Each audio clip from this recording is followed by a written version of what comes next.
Hello class 10th। आज मैं आपको क्लास 10th के साइंस सब्जेक्ट का क्वेश्चन बैंक बताने वाली हूँ। तो ये क्वेश्चन बैंक मध्य प्रदेश भोपाल ने आपके लिए बनाया है। तो इसमें मैं आपको हर एक दिन एक एक चैप्टर के क्वेश्चन समझाऊंगी। इन क्वेश्चंस में आपके ऑब्जेक्टिव टाइप क्वेश्चंस रहेंगे, वन वर्ड रहेंगे, फिल इन द ब्लैंक्स रहेंगी और मैच भी रहेंगी। तो इस तरीके से हम हर एक दिन एक एक चैप्टर कंप्लीट करेंगे। जैसा कि आपको पता है हमारा फर्स्ट चैप्टर है केमिकल रिएक्शन एंड इक्वेशन। तो आप सबको पता है कि केमिकल रिएक्शन क्या होती है और इक्वेशंस क्या होती है, ठीक है। तो फर्स्ट हमारा है चूज द करेक्ट ऑप्शन, जो आपके हर एक क्वेश्चन 1 मार्क्स के होते हैं। फर्स्ट क्वेश्चन है आपका chemical reaction is determined when there is. एक केमिकल रिएक्शन हो रही है, ये पता चलता है कब पता चलता है? Change in state, change in colour, change in temperature, all of these. तो जब चेंज इन स्टेट, क्या होता है चेंज इन स्टेट? जैसे कि आपको पता है कि किसी भी मैटर की 3 स्टेट होती है, सॉलिड, गैस और लिक्विड। तो यदि सॉलिड से लिक्विड बन जाना, लिक्विड से गैस बन जाना, या गैस से सॉलिड बन जाना, या गैस से लिक्विड बन जाना, तो इस तरीके की जो चेंज होती हैं वो होती हैं state, change in state. Change in colour, जैसे आपने बहुत सारी केमिकल इक्वेशन या केमिकल रिएक्शंस आपने देखी हैं। जब केमिकल रिएक्शन होती है तो क्या होता है, उसका कलर चेंज हो जाता है। जैसे कि आपने क्या किया था, आयरन सल्फेट बनाया था, कब कॉपर सल्फेट में जब आयरन की नैल आपने डिप किया था तो उसका कलर क्या होता है, चेंज होने लगता है। तो क्या चेंज इन कलर ये डिटरमाइन करता है कि केमिकल रिएक्शन हो रही है, या फिर चेंज इन टेम्परेचर? कभी कभी रिएक्शन के थ्रू क्या होता है, जैसे कि आप रिएक्शन करते हैं तो क्या होती है, हीट निकलने लगती है, क्या होता है, गर्म हो जाता है वो आपका जो भी लिक्विड है वो। तो क्या होता है कि चेंज इन टेम्परेचर होता है जब केमिकल रिएक्शन होती है, या फिर ऑल ऑफ दिस। तो आपको पता है कि किसी केमिकल रिएक्शन के थ्रू स्टेट भी चेंज होती है, उसका कलर भी चेंज होता है और टेम्परेचर भी चेंज होता है। तो इस क्वेश्चन का आंसर क्या आ जाएगा आपका, ऑल ऑफ दिस। तो ऑल ऑफ दिस आपका करेक्ट ऑप्शन है। नेक्स्ट क्वेश्चन है आपका, if कंब्यूशन of magnesium ribbon is burned in air, then a bright white flame is produced and it turns into a white powder. This powder in chemical form is। आप क्या करते हैं जब आप chemical reaction को burn करते हैं air पे? आपको पता है कि किसी भी चीज़ को बर्न करने के लिए एयर पे ऑक्सीजन का प्रेजेंट होना ज़रूरी है। तो जब आप जब आप मैग्नीशियम रिबन को बर्न करते हैं एयर पे तो एक वाइट कलर की फ्लेम निकलती है, ठीक है, and turns into a white powder. और वो किस में बदल जाती है, वाइट कलर के पाउडर में बदल जाती है। तो this white powder in chemical form, तो ये जो पाउडर होता है किस कलर का, वाइट कलर का। तो ये पाउडर क्या होता है, ठीक है, तो ये क्या मैग्नीशियम ऑक्साइड होता है, मैग्नीशियम हाइड्रोक्साइड होता है, या मैग्नीशियम कार्बोनेट होता है, या मैग्नीशियम हाइड्रेट होता है। तो देखिए यहाँ पे 3-4 टाइप की आपकी रिएक्शन हो रही है। तो ये मैग्नीशियम आपका मैग्नीशियम हाइड्राइड होता है, क्या होता है, मैग्नीशियम ऑक्साइड होता है आपका, क्या होता है, मैग्नीशियम ऑक्साइड। क्योंकि जब हम मैग्नीशियम को जलाते हैं तो मैग्नीशियम को जलाने पे किसकी मदद लगती है, ऑक्सीजन की। तो ऑक्सीजन जब मैग्नीशियम से मिल जाएगा तो मैग्नीशियम ऑक्साइड बनाएगा, ठीक है, हाइड्राइड नहीं बनाएगा, ये मैग्नीशियम ऑक्साइड बनाएगा, ठीक है। Reaction of calcium oxide with water is of what type? जब आप क्या करते हैं, जो कैल्शियम ऑक्साइड है, कैल्शियम ऑक्साइड की रिएक्शन वाटर से कराते हैं, तो ये जो रिएक्शन होती है ये किस टाइप की रिएक्शन होती है? तो फर्स्ट है आपका एंडोथर्मिक, सेकेंड है आपका एक्सोथर्मिक, और थर्ड है आपका एब्जॉर्बेंट, और फोर्थ है आपका एक्सप्लोजिव। तो आपकी ये रिएक्शन जो है कैल्शियम ऑक्साइड की वाटर के साथ जो रिएक्शन होती है वो है एक्सोथर्मिक रिएक्शन। फिर है नेक्स्ट आपका, which of the following is not a physical change? देखिए फिजिकल चेंज क्या होते हैं, फिजिकल चेंज वो होते हैं जिसमें जिस चेंज में किसी ऑब्जेक्ट की या किसी मैटर की या किसी चीज़ की क्या होती है, सिर्फ उसकी स्टेट चेंज होती है, और ये चेंज क्या होते हैं, रिवर्सिबल होते हैं। ये फिजिकल चेंज क्या होते हैं, रिवर्सिबल चेंज होते हैं, और इसमें कोई भी नई चीज़ नहीं बनती है। जबकि केमिकल चेंज क्या होते हैं, केमिकल चेंज रिवर्सिबल नहीं होते हैं, और एक इसमें नया आपका कोई भी नई चीज़ बनती है, जैसे दूध से दही का बनना, तो दूध से दही जो है, दही जो बनता है वो क्या है, एक नया आपका मैटर बनता है, नई चीज़ बनती है। तो फिजिकल चेंज में क्या होता है, ये रिवर्सिबल होते हैं। तो फर्स्ट है कि नीचे में से कौन आपका फिजिकल चेंज नहीं है पूछ रहा है। तो formation of water vapour by boiling water, जब आप पानी को उबालते हैं तो वो वाटर वेपर पे बदल जाती है, फिर उसका टेम्परेचर क्या होता है, कम होता है, तो फिर से वो वाटर पे चेंज हो जाती है। तो ये तो आपका क्या है, फिजिकल चेंज है।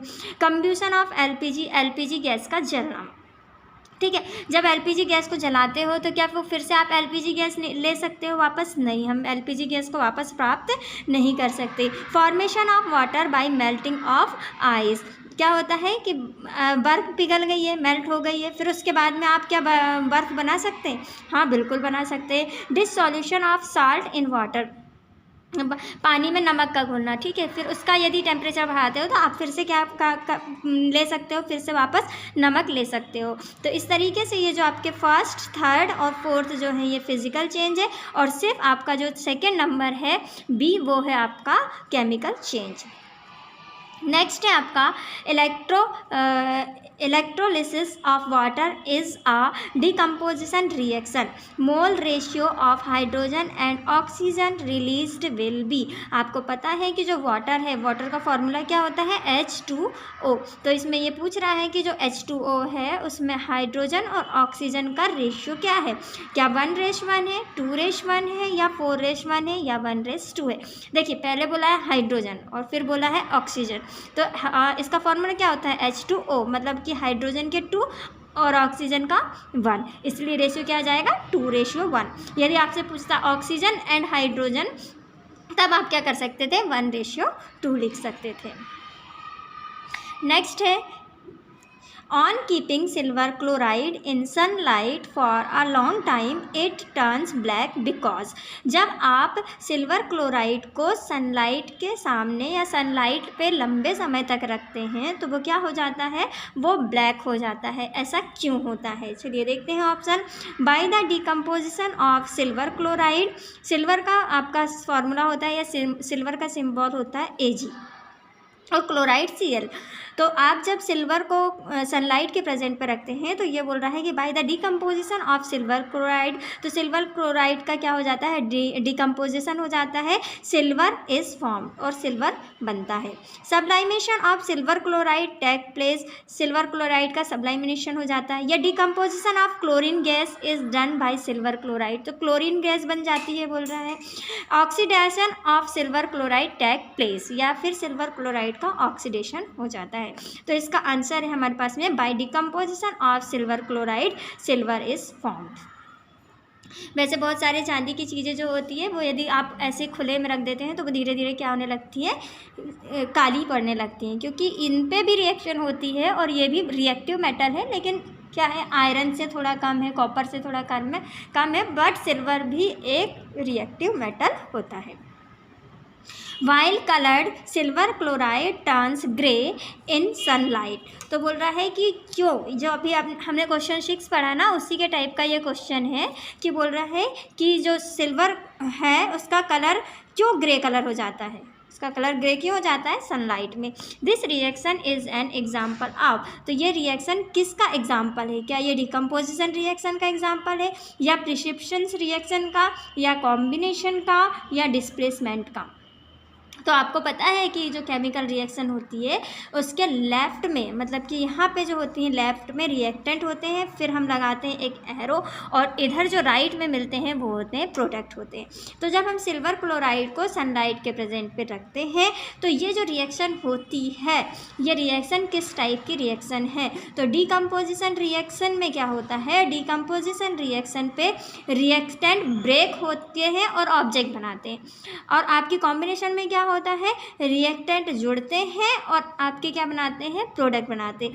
और डिस्प्लेसमेंट में क्या होता है, डिस्प्लेसमेंट में जैसे 2 रिएक्टेंट्स हैं, ठीक है, तो जब वो ऑब्जेक्ट बनाएंगे तो पहले वाले का जो हो जाएगा, पहले वाले का ब्रेक होके दूसरे वाले के एक पार्ट से जुड़ जाएगा और दूसरे वाले का टूट के पहले वाले से जुड़ जाता है। तो इस तरीके से जो होता है एक दूसरे की जगह वो ले लेते हैं, तो वैसे ही इसका नाम है डिस्प्लेसमेंट रिएक्शन। तो आपको पता है कि सिल्वर क्लोराइड को जब हम सनलाइट पर रखते हैं तो ये सनलाइट से रिएक्शन कर लेती है। तो इस तरीके की जो रिएक्शन है ये कौन सी रिएक्शन है? डिस्प्लेसमेंट रिएक्शन है।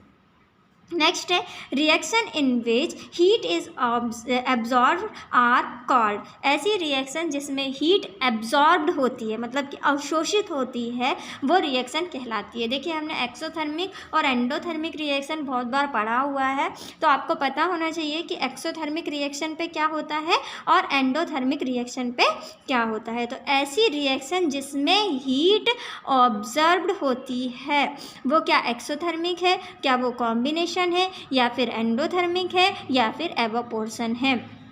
देखो इवॉल्व होती है किसमें? एक्सोथर्मिक में। हीट इवॉल्व होती है एक्सोथर्मिक में। कॉम्बिनेशन पे तो क्या होता है? रिएक्टेंट जोड़ के आपका एक प्रोडक्ट बना लेते हैं। एंडोथर्मिक में हीट ऑब्जर्व्ड होती है और एवापोरेशन पे तो क्या होता है? ये फॉर्म चेंज हो जाता है, मतलब वाटर वेपर के फॉर्म पे चेंज हो जाता है। तो इसका करेक्ट आंसर क्या है आपका? एंडोथर्मिक रिएक्शन, क्योंकि एंडोथर्मिक में हीट क्या होती है? ऑब्जर्व्ड होती है। Chemical formula of lead nitrate is. देखिएगा आप ध्यान रखिएगा कि लेड जो है, लेड एल से स्टार्ट हो रहा है, लेकिन इसका सिंबल जो होता है वो होता है पीबी। क्या सिंबल होता है? पीबी। तो लेड नाइट्रेट का आपको केमिकल फार्मूला पूछ रहा है, तो नाइट्रेट का तो NO3 होता है, ठीक है। तो लेड नाइट्रेट क्या PbNO3 है, PbNO3 ट्वाइस है, Pb2NO3 है, PbN3O ट्वाइस है। तो नहीं, आपका फार्मूला है PbNO3 ट्वाइस। लेड नाइट्रेट का फार्मूला है PbNO3 ट्वाइस।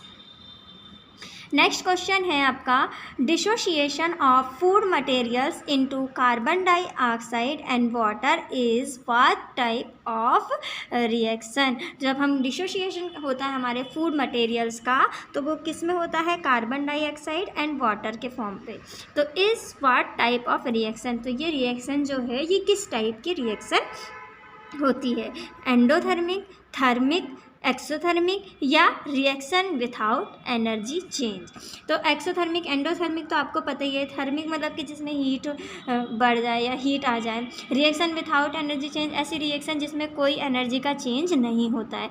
तो ऐसी रिएक्शन जिसमें मटेरियल्स का डिसोसिएशन होता है कार्बन डाइऑक्साइड एंड वाटर के साथ में, तो वो होता है आपकी एक्सोथर्मिक रिएक्शन। नेक्स्ट है which of the following reaction is a chemical reaction. नीचे दी हुई रिएक्शंस में से कौन सी रिएक्शन केमिकल रिएक्शन है? तो मैंने अभी आपको बताया था कि केमिकल रिएक्शन में एक नया सब्सटेंस आपको मिलता है। Collection of oxygen gas at high pressure in gas cylinder. Gas cylinder पे हाई प्रेशर पे किस गैस को डाल देना? कलेक्ट करना ऑक्सीजन गैस को, ठीक है, हाई प्रेशर पे। तो सीधी सी बात है, जो हम गैस सिलेंडर्स पे या सिलेंडर्स पे गैस को भरते हैं तो वहाँ पे हाई प्रेशर लगाते हैं। लिक्विफेक्शन ऑफ एयर, एयर का liquefaction. Keeping of petrol in open in a China dish में पेट्रोल को खुला छोड़ देना। Heating of copper wire in the presence of air at high temperature. आपको क्या करना है? कॉपर वायर को हीट देना है एयर की प्रेजेंस पे, हाई टेम्परेचर पे।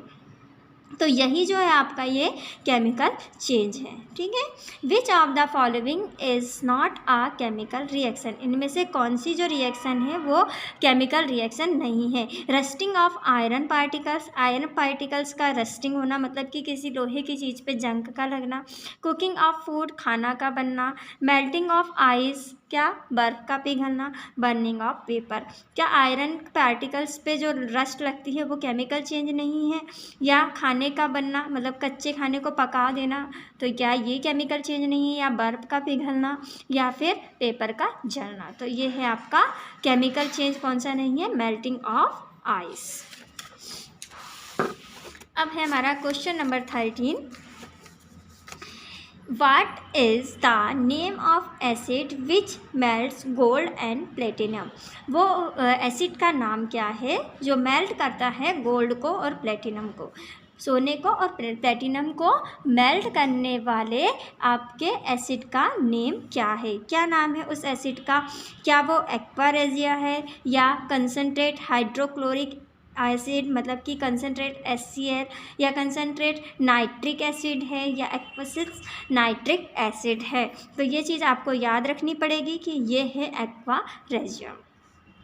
Substance which participate in a chemical reaction is called, ऐसा सब्सटेंस जो केमिकल रिएक्शन में भाग लेता है उस सब्सटेंस को क्या कहते हैं? क्या उसे प्रोडक्ट कहते हैं, या उसे रिएक्टेंट कहते हैं, या फिर उसे कंपाउंड कहते हैं, या फिर उसे मिक्सचर कहते हैं? तो आपको पता ही है कि जब केमिकल रिएक्शन स्टार्ट होती है तो उस समय हमारे पास में क्या होते हैं? रिएक्टेंट होते हैं।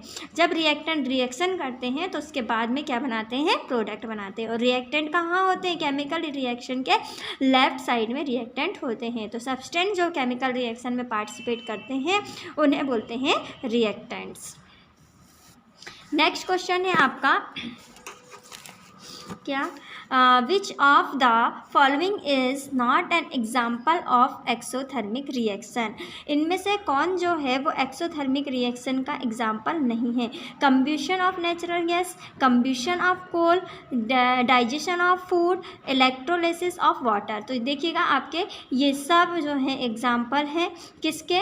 एक्सोथर्मिक रिएक्शन के। और इसमें से एक जो है वो एक्सोथर्मिक रिएक्शन का एग्जाम्पल नहीं है, वो है इलेक्ट्रोलिसिस ऑफ वाटर। ठीक है।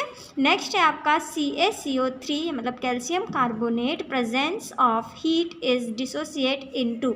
यदि कैल्शियम कार्बोनेट पे हीट दिया जाए तो ये टूटता है किस में? कैल्शियम हाइड्रोक्साइड में, कैल्शियम ऑक्साइड में, कैल्शियम डाइऑक्साइड में, या calcium oxide and carbon dioxide पे। तो जब इसको हीट दी जाती है तो ये calcium oxide and carbon dioxide में टूटता है। नेक्स्ट क्वेश्चन है the percentage of hydrogen and oxygen gas liberated on electrolysis of water is. देखिए फिर से आपको क्वेश्चन रिपीट किया है, हाइड्रोजन और ऑक्सीजन का परसेंटेज आपको यहाँ पर पूछ रहा है। तो इसमें क्या होता है? हाइड्रोजन और ऑक्सीजन का परसेंटेज क्या होता है? आपका 2:1। नेक्स्ट क्वेश्चन है the reaction in which heat is observe are called. देखिए अभी हमने पढ़ा था कि जिसमें हीट एब्जॉर्ब होती है वो रिएक्शन कौन सी होती है? तो वो रिएक्शन आपकी होती है एंडोथर्मिक रिएक्शन। ही इवॉल्व पूछेगा तो एक्सोथर्मिक हो जाएगी। नेक्स्ट है the addition of H2 and removal of O2 is called. H2 को जोड़ना और O2 का बाहर निकलना, किसी रिएक्शन में हाइड्रोजन का जोड़ना और ऑक्सीजन का निकलना, क्या ये रिडक्शन रिएक्शन है, या रेडॉक्स रिएक्शन है, या ऑक्सीडेशन है, या कोरोजन रिएक्शन है? तो देखिए हाइड्रोजन को जोड़ना और ऑक्सीजन का निकलना ये होती है रिडक्शन, और इसका अपोजिट यदि ऑक्सीजन का जोड़ना और हाइड्रोजन का निकलना ये होती है ऑक्सीडेशन। और यदि ये दोनों रिएक्शन साथ में होती है तो वो होती है रेडॉक्स रिएक्शन। तो अभी जैसे कि आपको क्वेश्चन पूछा है कि हाइड्रोजन का जुड़ना और ऑक्सीजन का निकलना ये रिएक्शन होती है आपकी रिडक्शन रिएक्शन। नेक्स्ट क्वेश्चन है आपका Fe2O3 मतलब ferrous oxide plus 2 aluminium, this implies Al2O3 plus 2 Fe। The reaction given एबो इज। ये जो ऊपर रिएक्शन दी हुई है ये रिएक्शन किस टाइप की रिएक्शन है? तो देखेंगे कि जो हमारी कॉम्बिनेशन रिएक्शन होती है, कॉम्बिनेशन रिएक्शन में जो रिएक्टेंट है वो जुड़कर एक प्रोडक्ट बनाते हैं। डिकम्पोजिशंस पे रिएक्टेंट टूट के अलग अलग प्रोडक्ट बनाते हैं। डिस्प्लेसमेंट में ये एक की अलग अलग जगह पे चले जाते हैं, मतलब एक दूसरे की जगह पे दूसरा पहले की जगह पे। जैसे यहाँ पे देखो Fe2O3 तो यहाँ पे एल्यूमिनियम के साथ में ऑक्सीजन जुड़ गया और आयरन अलग हो गया, मतलब यहाँ पे क्या हो रहा है? डिस्प्लेसमेंट हो रहा है। और डबल डिस्प्लेसमेंट में क्या होता है कि जैसे कि यहाँ पे एल्यूमिनियम के साथ कुछ और जुड़ा होता तो क्या हो जाता? आयरन जो है यहाँ पे जो जुड़ा होता उसके साथ जुड़ जाता और ऑक्सीजन एल्यूमिनियम के साथ जुड़ जाता, तो ये डबल डिस्प्लेसमेंट हो जाता है। यहाँ पे अभी सिर्फ एक ही चीज़ का डिस्प्लेसमेंट हो रहा है, किसका? ऑक्सीजन का। तो यहाँ पे ये जो रिएक्शन है ये रिएक्शन है आपकी displacement reaction. Identity of any chemical reaction is, किसी केमिकल रिएक्शन की आइडेंटिटी कैसे होती है। तो भाई ये जो हमने अभी फर्स्ट क्वेश्चन पढ़ा था, change in colour, change in state, change in temperature, all of the एबो। तो किसी रिएक्शन में जब कलर चेंज होता है, स्टेट चेंज होता है या उसका टेम्परेचर चेंज होता है, तो ये तीनों ही चीज़ें हमें बताती हैं कि रिएक्शन हो गई है। तो ऑल ऑफ द एबो इसका करेक्ट आंसर होगा। The reaction of calcium oxide with water, calcium oxide की वाटर से रिएक्शन, कौन सी रिएक्शन है ये, या एक्सोथर्मिक है या एडिशन है या एक्सोथर्मिक एंड एडिशन है या फिर एंडोथर्मिक रिएक्शन है। तो ये एक्सोथर्मिक के साथ साथ एडिशन रिएक्शन है। नेक्स्ट है an example of a combination reaction is a combination reaction का एग्जाम्पल क्या है, कम्ब्यूशन ऑफ कोल, ठीक है, reaction of calcium oxide with water, या कम्ब्यूशन ऑफ नेचुरल गैस, या इलेक्ट्रोलिसिस ऑफ वाटर। तो ये रिएक्शन है reaction of calcium oxide with water. Next question है आपका last option, the substance form in a chemical reaction are called. आपका जब कोई केमिकल रिएक्शन होती है और उसमें जो सब्सटेंस बनता है, मतलब सब्सटेंस कहाँ बनता है, लेफ्ट में बनता है, तो वो क्या कैटलिस्ट होता है, रिएक्टेंट होता है, प्रोडक्ट होता है या कंपाउंड होता है। रिएक्टेंट तो होता नहीं, रिएक्टेंट से ही प्रोडक्ट बनते हैं, क्या होता है, प्रोडक्ट होता है, जो लेफ्ट साइड में लिखे जाते हैं। नेक्स्ट क्वेश्चन है आपका फिल इन द ब्लैंक्स, ठीक है। ये ब्लैंक्स भी क्या है आपके, हर एक ब्लैंक 1 मार्क कैरी करता है। हर एक ब्लैंक कितने मार्क का होगा आपका, 1 मार्क्स का होगा। Gas burning with a pop sound is, उस गैस का नाम बताना है आपको। जो गैस जब जलती है तो क्या साउंड आता है, पॉप का साउंड आता है, यानी कि किसी साउंड के साथ में जो गैस जलती है वो गैस कौन सी है, तो वो गैस है हाइड्रोजन गैस, जिसका सिंबल होता है H, ठीक है। तो वो है H2 गैस आपकी। Combustion of food at the cellular level of our body it is called, हमारे जो बॉडी है उसमें सेल्यूलर लेवल पे, मतलब कि फूड का जब कम्बशन होता है वो क्या कहलाता है हमारी बॉडी पे, तो वो कहलाता है respiration. The reason for rotting of dry fruit if not consumed for a long time, तो जो बोलता है कि यदि आपने जो फ्रूट है, ठीक है, ड्राई फ्रूट है, उसको कुछ समय तक यूज़ नहीं किया तो वो क्यों हो जाते, रोटिंग क्यों हो जाते, ख़राब क्यों हो जाते, तो उनके ख़राब होने का कारण है रेंसिडिटी। क्या कारण है उनके ख़राब होने का, rancidity. The addition of H2 and reduction of O2 is called reaction। ये देखिए, ये रिएक्शन पढ़ा था हमने, H2 का एडिशन और O2 का रिमूवल। तो ये रिएक्शन कौन सी रिएक्शन थी, ये रिएक्शन थी आपकी रिडक्शन रिएक्शन। तो यहाँ पे भी क्या आ जाएगा आपका, रिडक्शन रिएक्शन, क्या आ जाएगा, रिडक्शन रिएक्शन।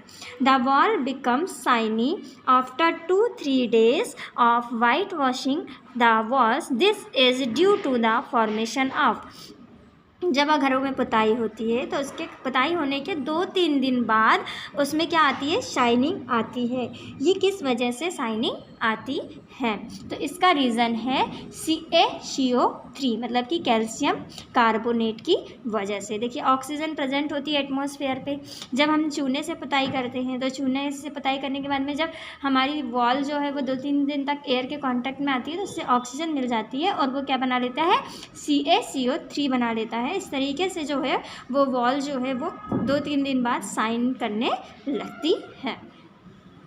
तुरंत में आपको पुताई करेंगे या वाइट वॉश करेंगे तो वो शाइन नहीं नज़र आती है जितनी उसके 2-3 दिन बाद आपको शाइन नज़र आती है। नेक्स्ट है the chemical formula of marble is, marble का केमिकल फार्मूला क्या है, तो मार्बल का केमिकल फार्मूला आपका वही CaCO3, मतलब कैल्शियम कार्बोनेट है। In a chemical reaction the reactants are always written blank side of the reaction. तो अभी मैंने बताया आपको कि ये जो है, देखिए ये जो लेफ्ट साइड में होते हैं ना, ये रिएक्टेंट होते हैं और रिएक्शन करने के बाद में जो राइट साइड में बनते हैं ना, वो प्रोडक्ट होते हैं। तो बोल रहा है कि किसी केमिकल रिएक्शंस पे जो है आप रिएक्टेंट को कहाँ लिखते हैं, एक रिएक्शन के लेफ़्ट में लिखते हैं, ये लेफ़्ट में है तो यहाँ पे क्या आ जाएगा, 7 नंबर का आंसर लेफ़्ट साइड। और यदि यहीं पर ये पूछ ले कि प्रोडक्ट आर ऑलवेज रिटर्न तो यहाँ पे आ जाएगा right side. The formula of unslaked lime is, unslaked lime का फॉर्मूला क्या है, मतलब अनस्लैग्ड लाइम मतलब कि चूना, अनभुजा चूना, ठीक है। तो बिना भुजा चूना क्या हो जाएगा, तो ये कि अनस्लैग्ड लाइम का फॉर्मूला आ जाएगा CaO, कैल्शियम ऑक्साइड। नेक्स्ट है आपका reaction in which heat is absorbed is, वो रिएक्शन जिसमें हीट एब्जॉर्ब होती है, तो अभी आपको बताया था कि वो है एंडोथर्मिक रिएक्शन, ये ठीक है। और जिसमें इवॉल्व होती है वो एक्सोथर्मिक रिएक्शन हो जाएगी, ठीक है। नेक्स्ट है reaction in which ions are exchanged between reactants, they are called blank reaction. ऐसी रिएक्शन जिसमें आयंस क्या होते हैं, एक्सचेंज होते हैं, ऐसी रिएक्शन कौन सी रिएक्शन कहलाती है, ऐसी रिएक्शन आयनिक रिएक्शन कहलाती है। Symbolic representation of a chemical reaction is called, किसी केमिकल रिएक्शन का सिंबॉलिक रिप्रेजेंटेशन आपकी केमिकल रिएक्शन कहलाती है, किसी रिएक्शन का सिंबॉलिक रिप्रेजेंटेशन ही केमिकल रिएक्शन कहलाती है। नेक्स्ट क्वेश्चन है आपका substance formed as a result of a chemical reaction is called, तो केमिकल रिएक्शन के बाद में जो आपको सब्सटेंस मिलते हैं वो सब्सटेंस क्या कहलाते हैं, वो सब्सटेंस प्रोडक्ट कहलाते हैं। Those reaction in which heat is produced along with the formation of product, these reaction are called reaction, वो रिएक्शन जिसमें क्या होती है, हीट इवॉल्व होती है, वो रिएक्शन होती है आपकी exothermic reaction.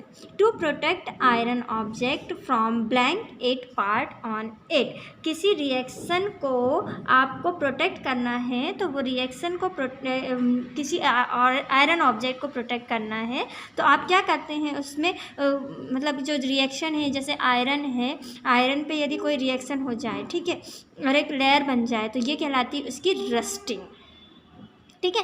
Blank reaction is called the opposite of a combination reaction. देखो कॉम्बिनेशन रिएक्शंस पे रिएक्टेंट जोड़ के एक प्रोडक्ट बनाते हैं, और इसकी अपोजिट होती है आपकी डीकम्पोजिशन रिएक्शन, जिसमें रिएक्टेंट जो है वो ब्रेक होके क्या बनाते हैं, प्रोडक्ट बनाते हैं।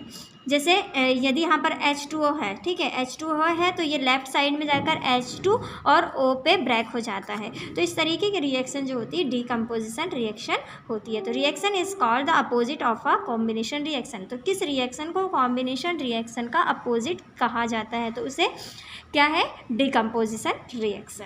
अ reaction in which a single reactant breaks down to form smaller product is called reaction. एक रिएक्शन जिसमें सिंगल रिएक्टेंट ब्रेक होकर छोटे छोटे प्रोडक्ट बनाता है वो रिएक्शन होती है, जिसमें ब्रेक होता है वो हो जाती है डीकम्पोजिशन, और जिसमें जुड़ती हैं, कंबाइन होती है, वो कॉम्बिनेशन रिएक्शन हो जाती है। तो क्या आ जाएगी, ये डीकम्पोजिशन रिएक्शन। अब आगे हम बढ़ते हैं, अब हमारे पास में आ गई है मैच, ठीक है। तो ये है मैच द फॉलोइंग। सबसे पहले देखेंगे हम लेफ्ट हैंड साइड में क्या दिए हुए हैं, राइट हैंड साइड पे क्या दिए हुए हैं, फिर हम इनके आंसर्स मैच करेंगे, देखेंगे।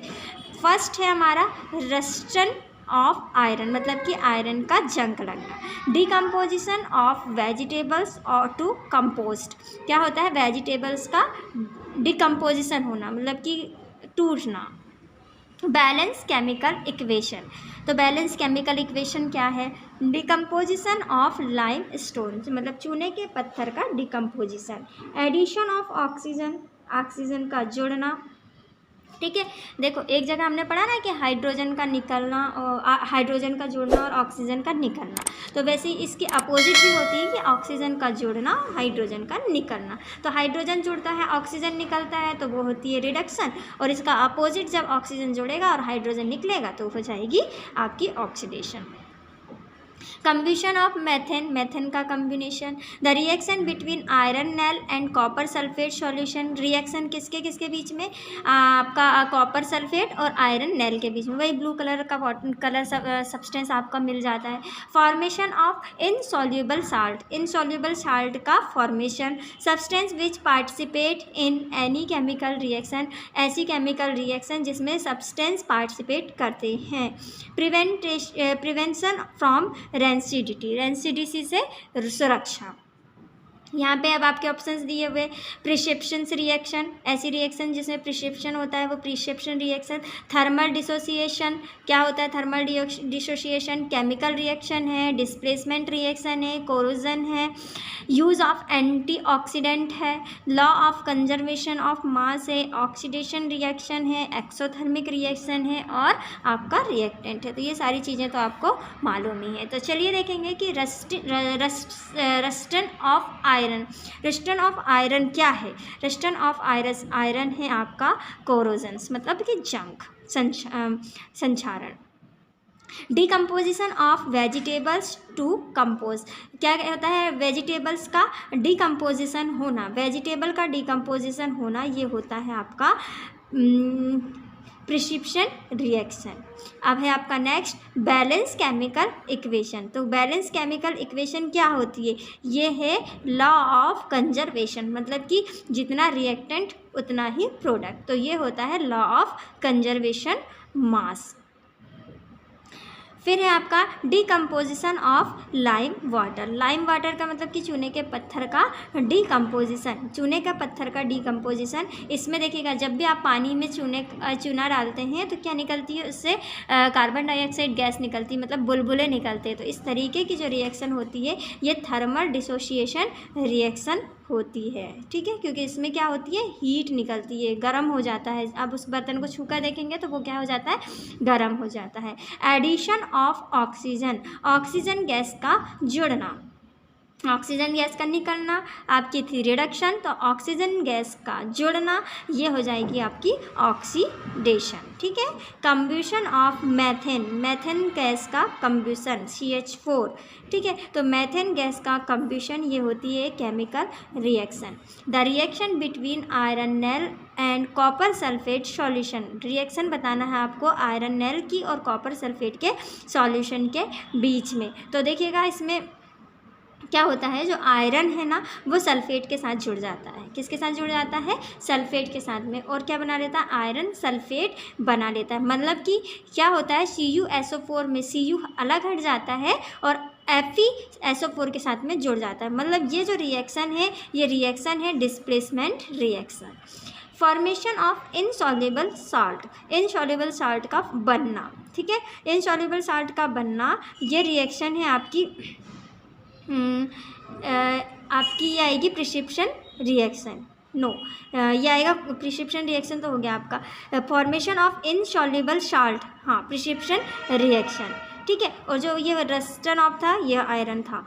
अब है आपका substance which participate in any chemical reaction, किसी केमिकल रिएक्शन पे किसी सब्सटेंस का पार्टिसिपेट करना, ये आपका हो जाएगा रिएक्टेंट, क्या हो जाएंगे, रिएक्टेंट। प्रिवेंटेशन फ्रॉम रेंसिडिटी, तो एंटीऑक्सीडेंट, यूज़ ऑफ एंटीऑक्सीडेंट। तो इस तरीके से यहाँ पर आपकी पूरी मैच ख़त्म होती है। अब हम नेक्स्ट क्वेश्चन पे बढ़ेंगे। हमारा नेक्स्ट क्वेश्चन है स्टेट ट्रू और फॉल्स। आपको क्या बताने हैं, ट्रू और फॉल्स बताने हैं। The formula of slagged lime is CaCO3, क्या है, स्लैग्ड लाइम का फॉर्मूला क्या है, CaCO3 है, नहीं, क्या होता है, ये फॉल्स हो जाएगा, ठीक है। The process of corrosions is a very fast chemical reaction, किसी चीज़ में जंग का लगना, संक्षारण होना, ये बहुत ही तेज केमिकल रिएक्शन है।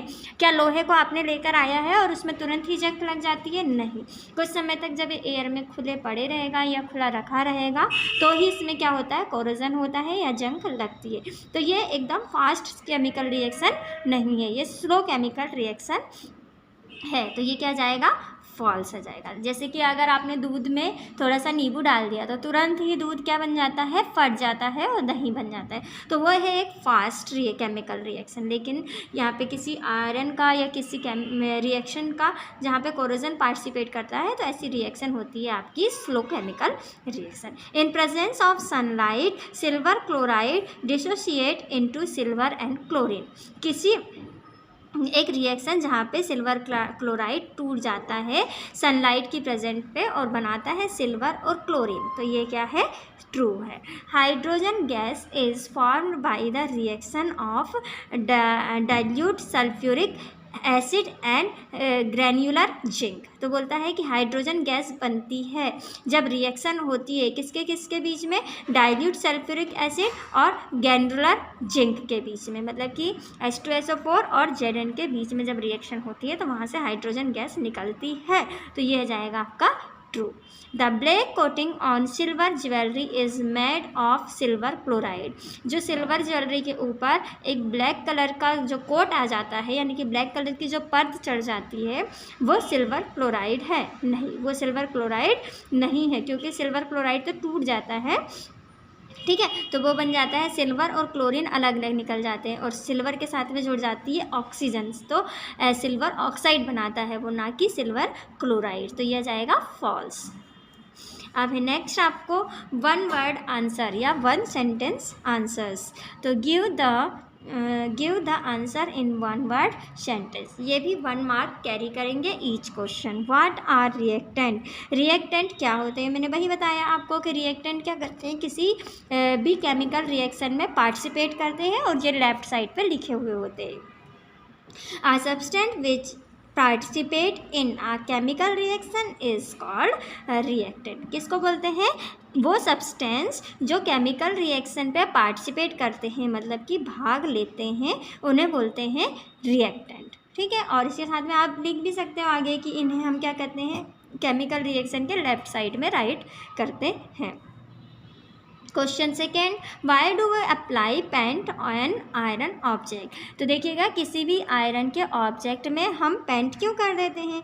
तो हमें मालूम है कि यदि किसी ऑब्जेक्ट में हम पेंट नहीं करते हैं तो वो क्या होता है, एयर के सीधे कांटेक्ट में आ जाता है, और एयर के कांटेक्ट में आने के साथ में वो मेटल क्या करता है, उसके साथ में ऑक्साइड बना लेता है, और ऑक्साइड की वजह से वो क्या होने लगता है, रस्ट होने लगता है। तो इसी तरीके से यदि किसी ऑब्जेक्ट में हम पेंट अप्लाई कर देते हैं तो वो डायरेक्ट एयर के कांटेक्ट में नहीं आता है, उसकी सरफेस एयर के कांटेक्ट पे नहीं आता है और वो रस्टिंग से बच जाता है, ठीक है। इसलिए हम उस ऑब्जेक्ट को प्रोटेक्ट करने के लिए उसके ऊपर क्या करते हैं, पेंट अप्लाई करते हैं। To protect the iron article object from rusting we apply paint on it. तो किसी आयरन ऑब्जेक्ट को क्या करने के लिए, प्रोटेक्ट करने के लिए, सुरक्षित करने के लिए, किससे, फ्रॉम रस्टिंग, मतलब कि जंग लगने से या ख़राब होने से बचाने के लिए we apply paint on it, हम उसके ऊपर पेंट अप्लाई करते हैं। What happened when unslaked lime mixed with water?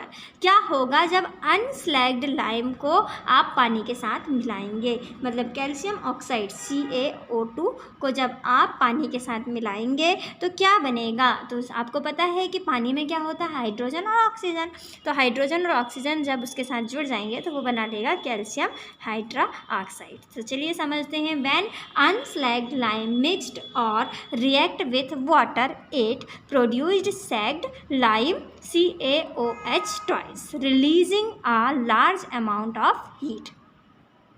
जब आप चूने के पत्थर को या चूने को पानी में मिलाते हैं, ठीक है, तो चूने में जब आप पानी में जब आप चूने को मिलाते हैं तो उसके साथ में क्या होती है, बहुत सारे बबल्स और बहुत सारी हीट निकलती है, ठीक है। तो जब हम कैल्शियम ऑक्साइड मतलब कि अनस्लैग्ड लाइम को मिक्सड करते हैं वाटर के साथ में तो ये बना लेता है रिएक्ट विथ वाटर, तो वो वाटर से रिएक्ट करता है, इट प्रोड्यूस स्लैग्ड लाइम, और क्या बनाता है, स्लैग्ड लाइम, जिसका फॉर्मूला है CaOH twice, releasing a large amount of heat, और बहुत सारी हीट भी इससे निकलती है।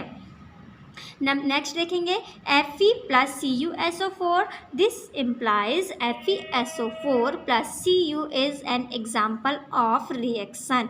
देखिएगा Fe मतलब कि आयरन और ये कॉपर सल्फेट। तो आप देख सकते हैं कि आयरन किससे जुड़ गया है, SO4 से, FeSO4 बना दिया और Cu क्या हो गया, अलग हो गया। तो यहाँ पे देखिएगा Cu का क्या हो गया, डिस्प्लेसमेंट हो गया और Fe इसके साथ में जुड़ गया, SO4 Fe के साथ में या FeSO4 के साथ में, और Cu को इन्होंने क्या कर दिया, अलग कर दिया, क्योंकि ये Cu जो है वो कम रिएक्टिव मेटल है।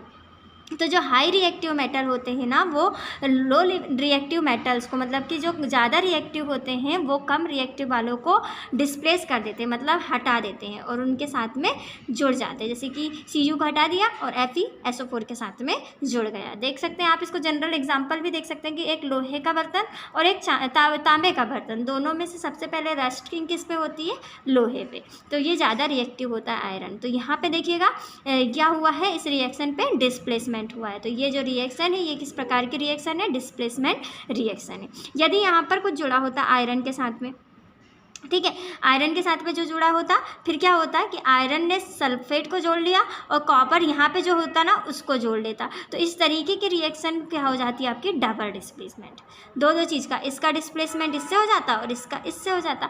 तो ये रिएक्शन जो होती वो डबल डिस्प्लेसमेंट होती। लेकिन यहाँ पे सिर्फ एक ही चीज़ का डिस्प्लेसमेंट हो रहा है, इसलिए ये सिर्फ डिस्प्लेसमेंट रिएक्शन है। A reaction in which one substance is oxidised and other substance is reduced is called what. ऐसी रिएक्शन जिसमें ऑक्सीडाइज्ड भी हो रहा है और रिड्यूस्ड भी हो रहा है, मतलब ऑक्सीडेशन भी हो रहा है और रिडक्शन भी हो रहा है। तो ऐसी रिएक्शन मैंने आपको बताया अभी, ऐसी रिएक्शन जिसमें दोनों टाइप की रिएक्शन होती है वो होती है आपकी रेडॉक्स रिएक्शन। रेड से मीन्स है रिडक्शन और OX से मीन्स है ऑक्सीडेशन। तो ऐसी रिएक्शन होती है redox reaction. What is a balanced chemical equation?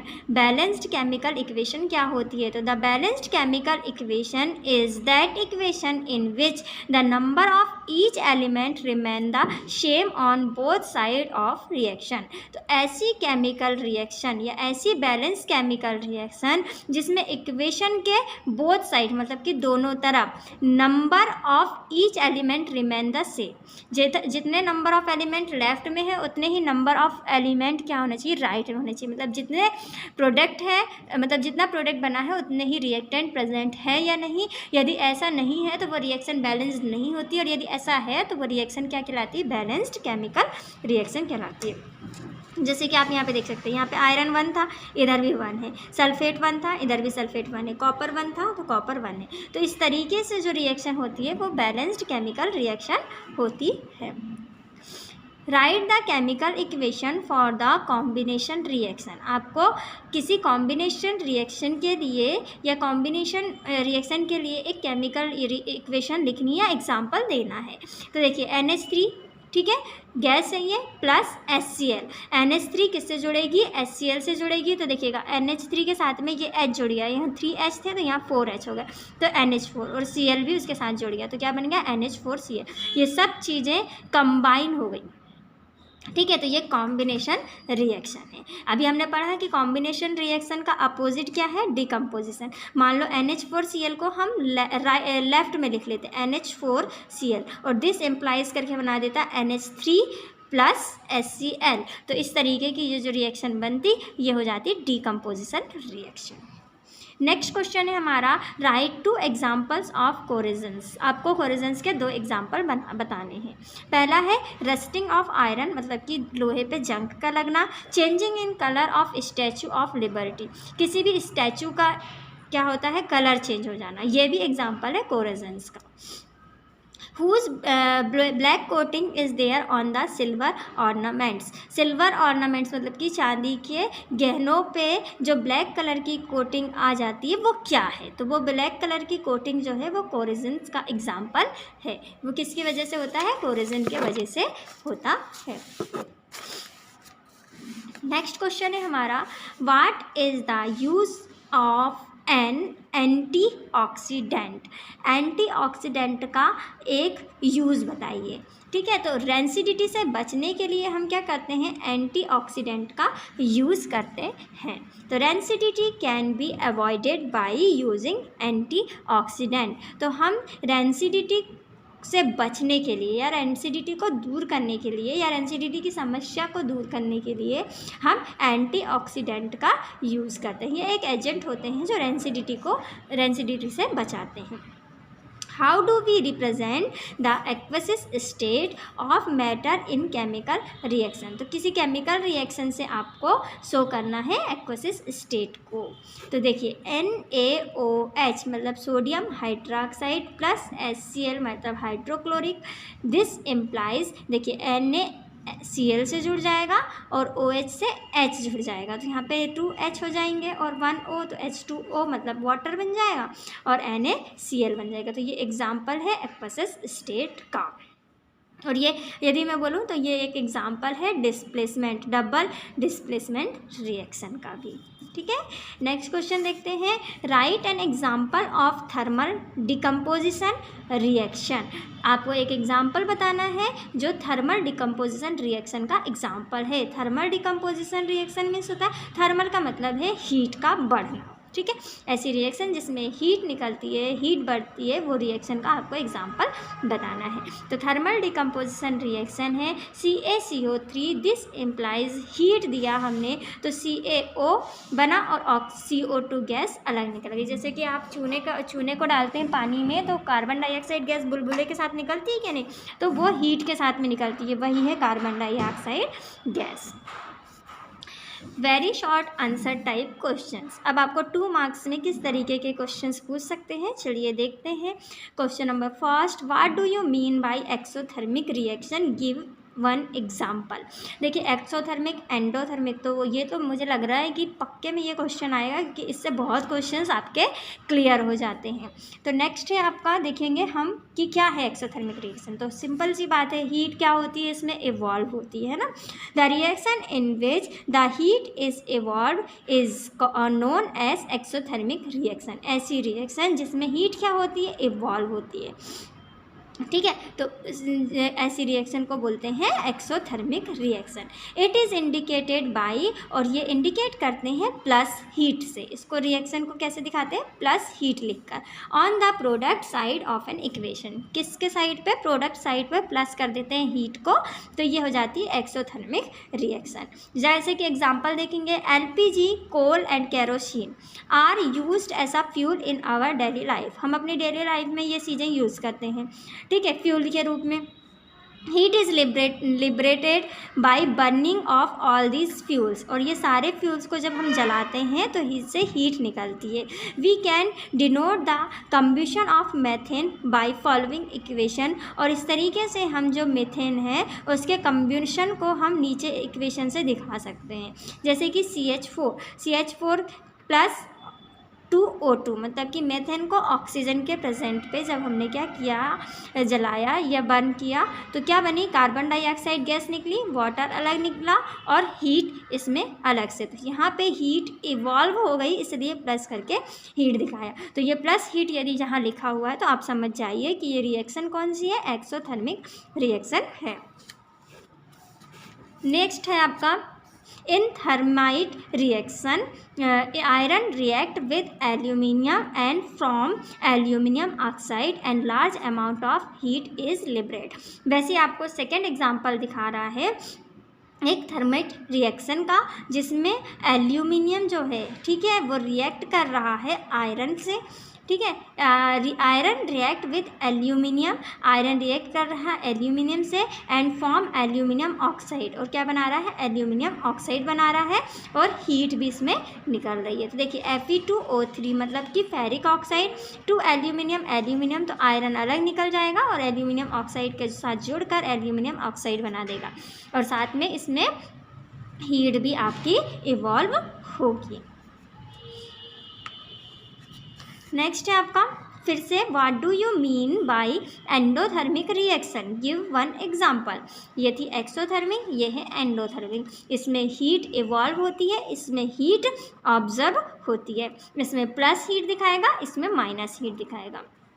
तो चलिए इसको हम लाइटली ऐसे ही पढ़ लें। The reaction in which heat is observed is known as endothermic reaction. Heat observe हो जाती है, मतलब रिएक्शन के अंदर हीट लगती है, तो ये रिएक्शन होती है आपके endothermic. It is indicate by minus heat. इसको माइनस हीट से दिखाते हैं, किस साइड में? प्रोडक्ट साइड पे, ठीक है। Example, nitrogen and oxygen react in a very high temperature and form nitric oxide. आपको बता रहा है कि नाइट्रोजन और ऑक्सीजन हाई टेम्परेचर पे रिएक्शन करते हैं और नाइट्रिक ऑक्साइड बनाते हैं, और हीट इसमें क्या होती है? ऑब्जर्व्ड हो जाती है। If ice is kept in utensil for some time it will converted into water and small droplets of water.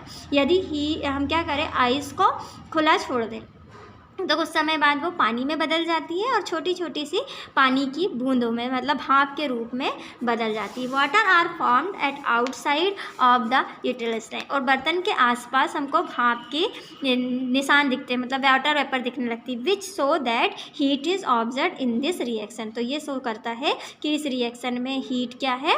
Absorb हुई है। तो इसको हम ऐसे शो कर सकते हैं, ice plus heat this implies water, या फिर इसको ऐसे भी लिख सकते हैं, ice this implies water minus heat.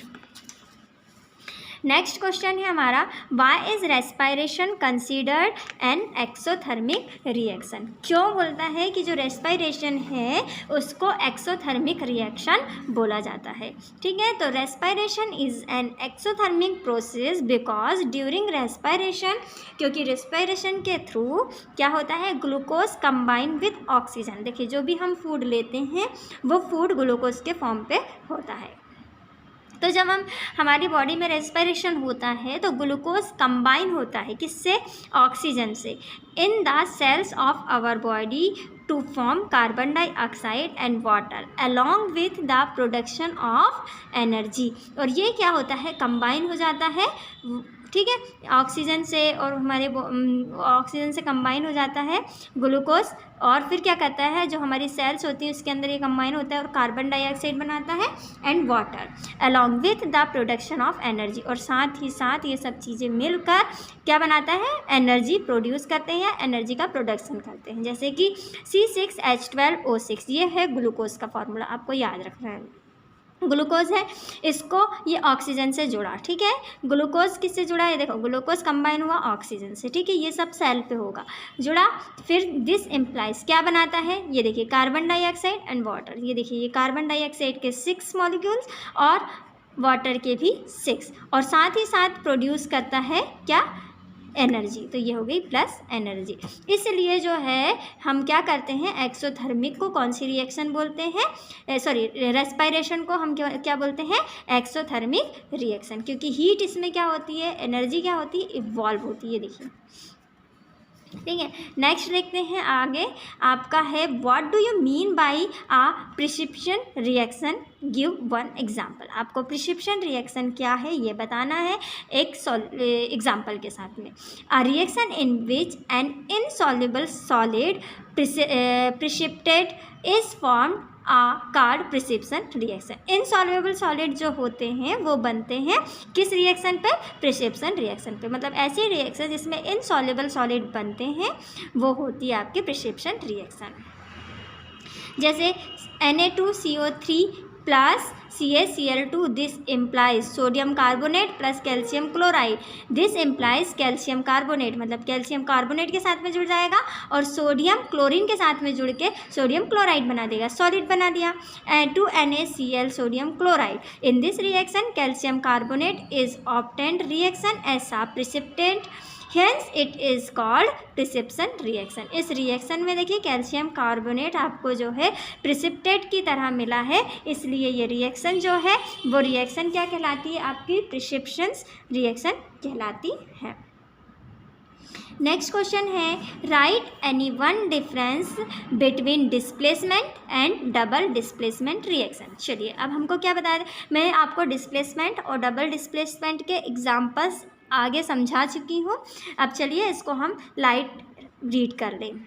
displacement reaction. In a displacement reaction, more reactive element replace a less reactive element form a compound. इसमें बताया ना मैंने कि आपके जो मोस्ट रिएक्टिव मतलब कि ज़्यादा रिएक्टिव एलिमेंट जो हैं वो कम रिएक्टिव एलिमेंट को हटा देते हैं और उसका डिस्प्लेसमेंट कर देते हैं, तो ऐसी रिएक्शन और डिस्प्लेसमेंट करके कंपाउंड बना लेते हैं, तो ऐसी रिएक्शन आपकी होती है डिस्प्लेसमेंट रिएक्शन। जैसे कि CuSO4 प्लस जिंक, ठीक है, तो CuSO4 में और जिंक में रिएक्शन हो रही है, तो जिंक क्या है आपकी ज़्यादा रिएक्टिव होता है किसके कंपैरिजन में, कॉपर के, तो ये कॉपर को क्या कर देगा, डिस्प्लेस कर देगा और SO4 को अपने साथ जोड़ लेगा, तो ZnSO4 बन गया और Cu अलग निकल गया। तो किसका यहाँ पे डिस्प्लेसमेंट हुआ, CuSO4 में यहाँ पे डिस्प्लेसमेंट हो गया, Cu अलग निकल गया और SO4 इसके साथ जुड़ गया, तो ये बन गया जिंक सल्फेट प्लस कॉपर। तो इस रिएक्शन पे, इन this reaction copper is displaced by Zn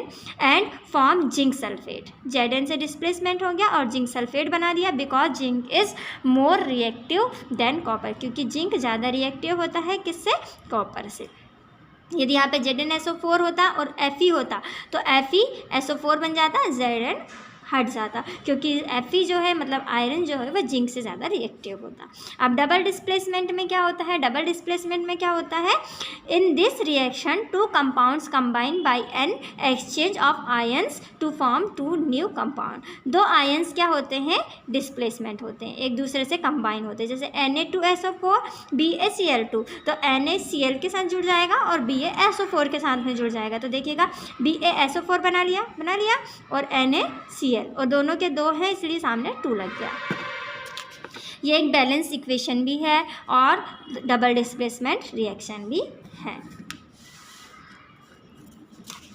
next question है हमारे पास में, oil and fat containing food items are flushed with nitrogen why. जितने भी ऑयल वाले हैं या जितने भी फैट वाले हैं, ऐसी फूड आइटम्स को फ्लश्ड किया जाता है, मतलब पैक किया जाता है। जब इन चीज़ों को, जैसे चिप्स हुआ या कुरकुरे हुआ, इन सबको जब आप इनका पैकेट लेकर आते हो तो ये एकदम एयर से भरे हुए होते हैं, ठीक है, एयर टाइट होते हैं और इनमें एयर भरी हुई होती है, तो इनके अंदर जो होती है वो नाइट्रोजन गैस होती है। इसलिए नाइट्रोजन गैस इनके अंदर रखी जाती है क्योंकि ये ऑयल और फैट कंटेनिंग आइटम्स को क्या रखते हैं, सेफ रखते हैं। तो क्यों है, क्या रीज़न है इसका, nitrogen is an inert gas and does not easily react with these substance. इसमें नाइट्रोजन गैस इसलिए भरी जाती है क्योंकि ये एक इनर्ट गैस है और ये बहुत आसानी से रिएक्ट नहीं करती है किसके साथ में, जो भी सब्सटेंस उस पैकेट के अंदर डला हुआ है ना, उस पैकेट के जो सब्सटेंस है उनसे वो जल्दी रिएक्ट नहीं करती है। On the other hand oxygen react with food substance, जबकि जो ऑक्सीजन गैस होती है वो फूड सब्सटेंस से क्या कर लेती है, रिएक्ट कर लेती है एंड फॉर्म रेंसिडिटी, और उसे क्या कर देती है, ख़राब कर देती है, रेंसिड कर देती है, ख़राब करने लगती है। Thus bag used in packing food items are flushed with nitrogen gas to remove oxygen inside the pack. इसलिए जो पैक है, पैकेट के अंदर से ऑक्सीजन गैस को रिमूव करने के लिए, मतलब कि हटाने के लिए उसके अंदर कौन सी गैस डाली जाती है, नाइट्रोजन गैस, क्योंकि नाइट्रोजन जो है वो इजीली रिएक्ट नहीं करती है, जबकि ऑक्सीजन बहुत जल्दी रिएक्ट करती है और उसको रेंसाइड बना देते, ख़राब करने लगती है। When oxygen is not present inside the pack, और जब ऑक्सीजन पैकेट के अंदर नहीं होगी तो rancidity of oil and fat containing food item is avoided.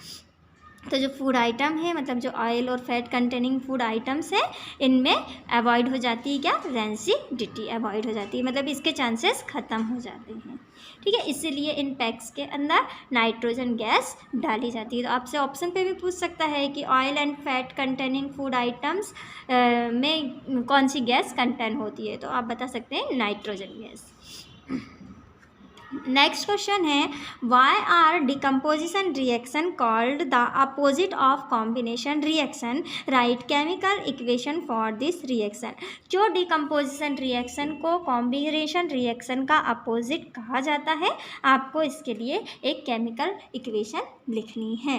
तो in a decomposition reaction a single reactant break down to give simpler products. आपको बोलता है कि जो डिकम्पोजिशन रिएक्शन होती है उसमें जो सिंगल रिएक्टेंट, इसमें रिएक्टेंट कितना होता है, सिंगल रिएक्टेंट जो होता है वो ब्रेक डाउन होता है, ठीक है। ब्रेक डाउन यहाँ पे आप स्प्लिट वर्ड भी जोड़ सकते हैं, है ना, split to give simpler products. टूटता है सिंगल रिएक्टेंट और क्या देते हैं आपको, प्रोडक्ट देते हैं। जैसे कि ये देखिए, ये सिंगल रिएक्टेंट है CaCO3 जो टूट कर, ये हीट का सिंबल होता है, ठीक है, इसको हीट देंगे तो CaCO3 टूट जाएगा और क्या बनेगा, CaO और CO2। तो ये सिंगल रिएक्टेंट था और इसने क्या दिया, सिंपलर प्रोडक्ट आपको दिए। तो ये रिएक्शन है आपकी डीकम्पोजिशन रिएक्शन। अभी इसी रिएक्शन को हम क्या कर दें, अपोजिट कर दें, मतलब कि CaO + CO2, मतलब मोर देन 1 या मोर देन 2 रिएक्टेंट कंबाइन होके एक प्रोडक्ट बनाते हैं तो वो हो जाएगी कॉम्बिनेशन, ठीक है। यहाँ पे एक रिएक्टेंट जो है वो ब्रेक हुआ है और प्रोडक्ट बनाया है 2, ठीक है। अब यहाँ पे 2 जो रिएक्टेंट है वो मिलकर एक प्रोडक्ट बनाएंगे। देखिए यहाँ पे ये रिएक्टेंट थे 2, ये 2 रिएक्टेंट मिल गए और एक क्या बना लिया, प्रोडक्ट बना लिया। तो ये हो गई कॉम्बिनेशन और ये हो गई आपकी डीकम्पोजिशन। इसलिए ये दोनों एक दूसरे की क्या है, अपोजिट है। तो चलिए आगे पढ़ते हैं। But in a combination reaction 2 or more reactant combine together to form a single product. 2 और 2 से ज़्यादा रिएक्टेंट कंबाइन हो गए एक साथ और क्या बनाए, इनने सिंगल प्रोडक्ट बनाए हैं जो ये है CaCO3।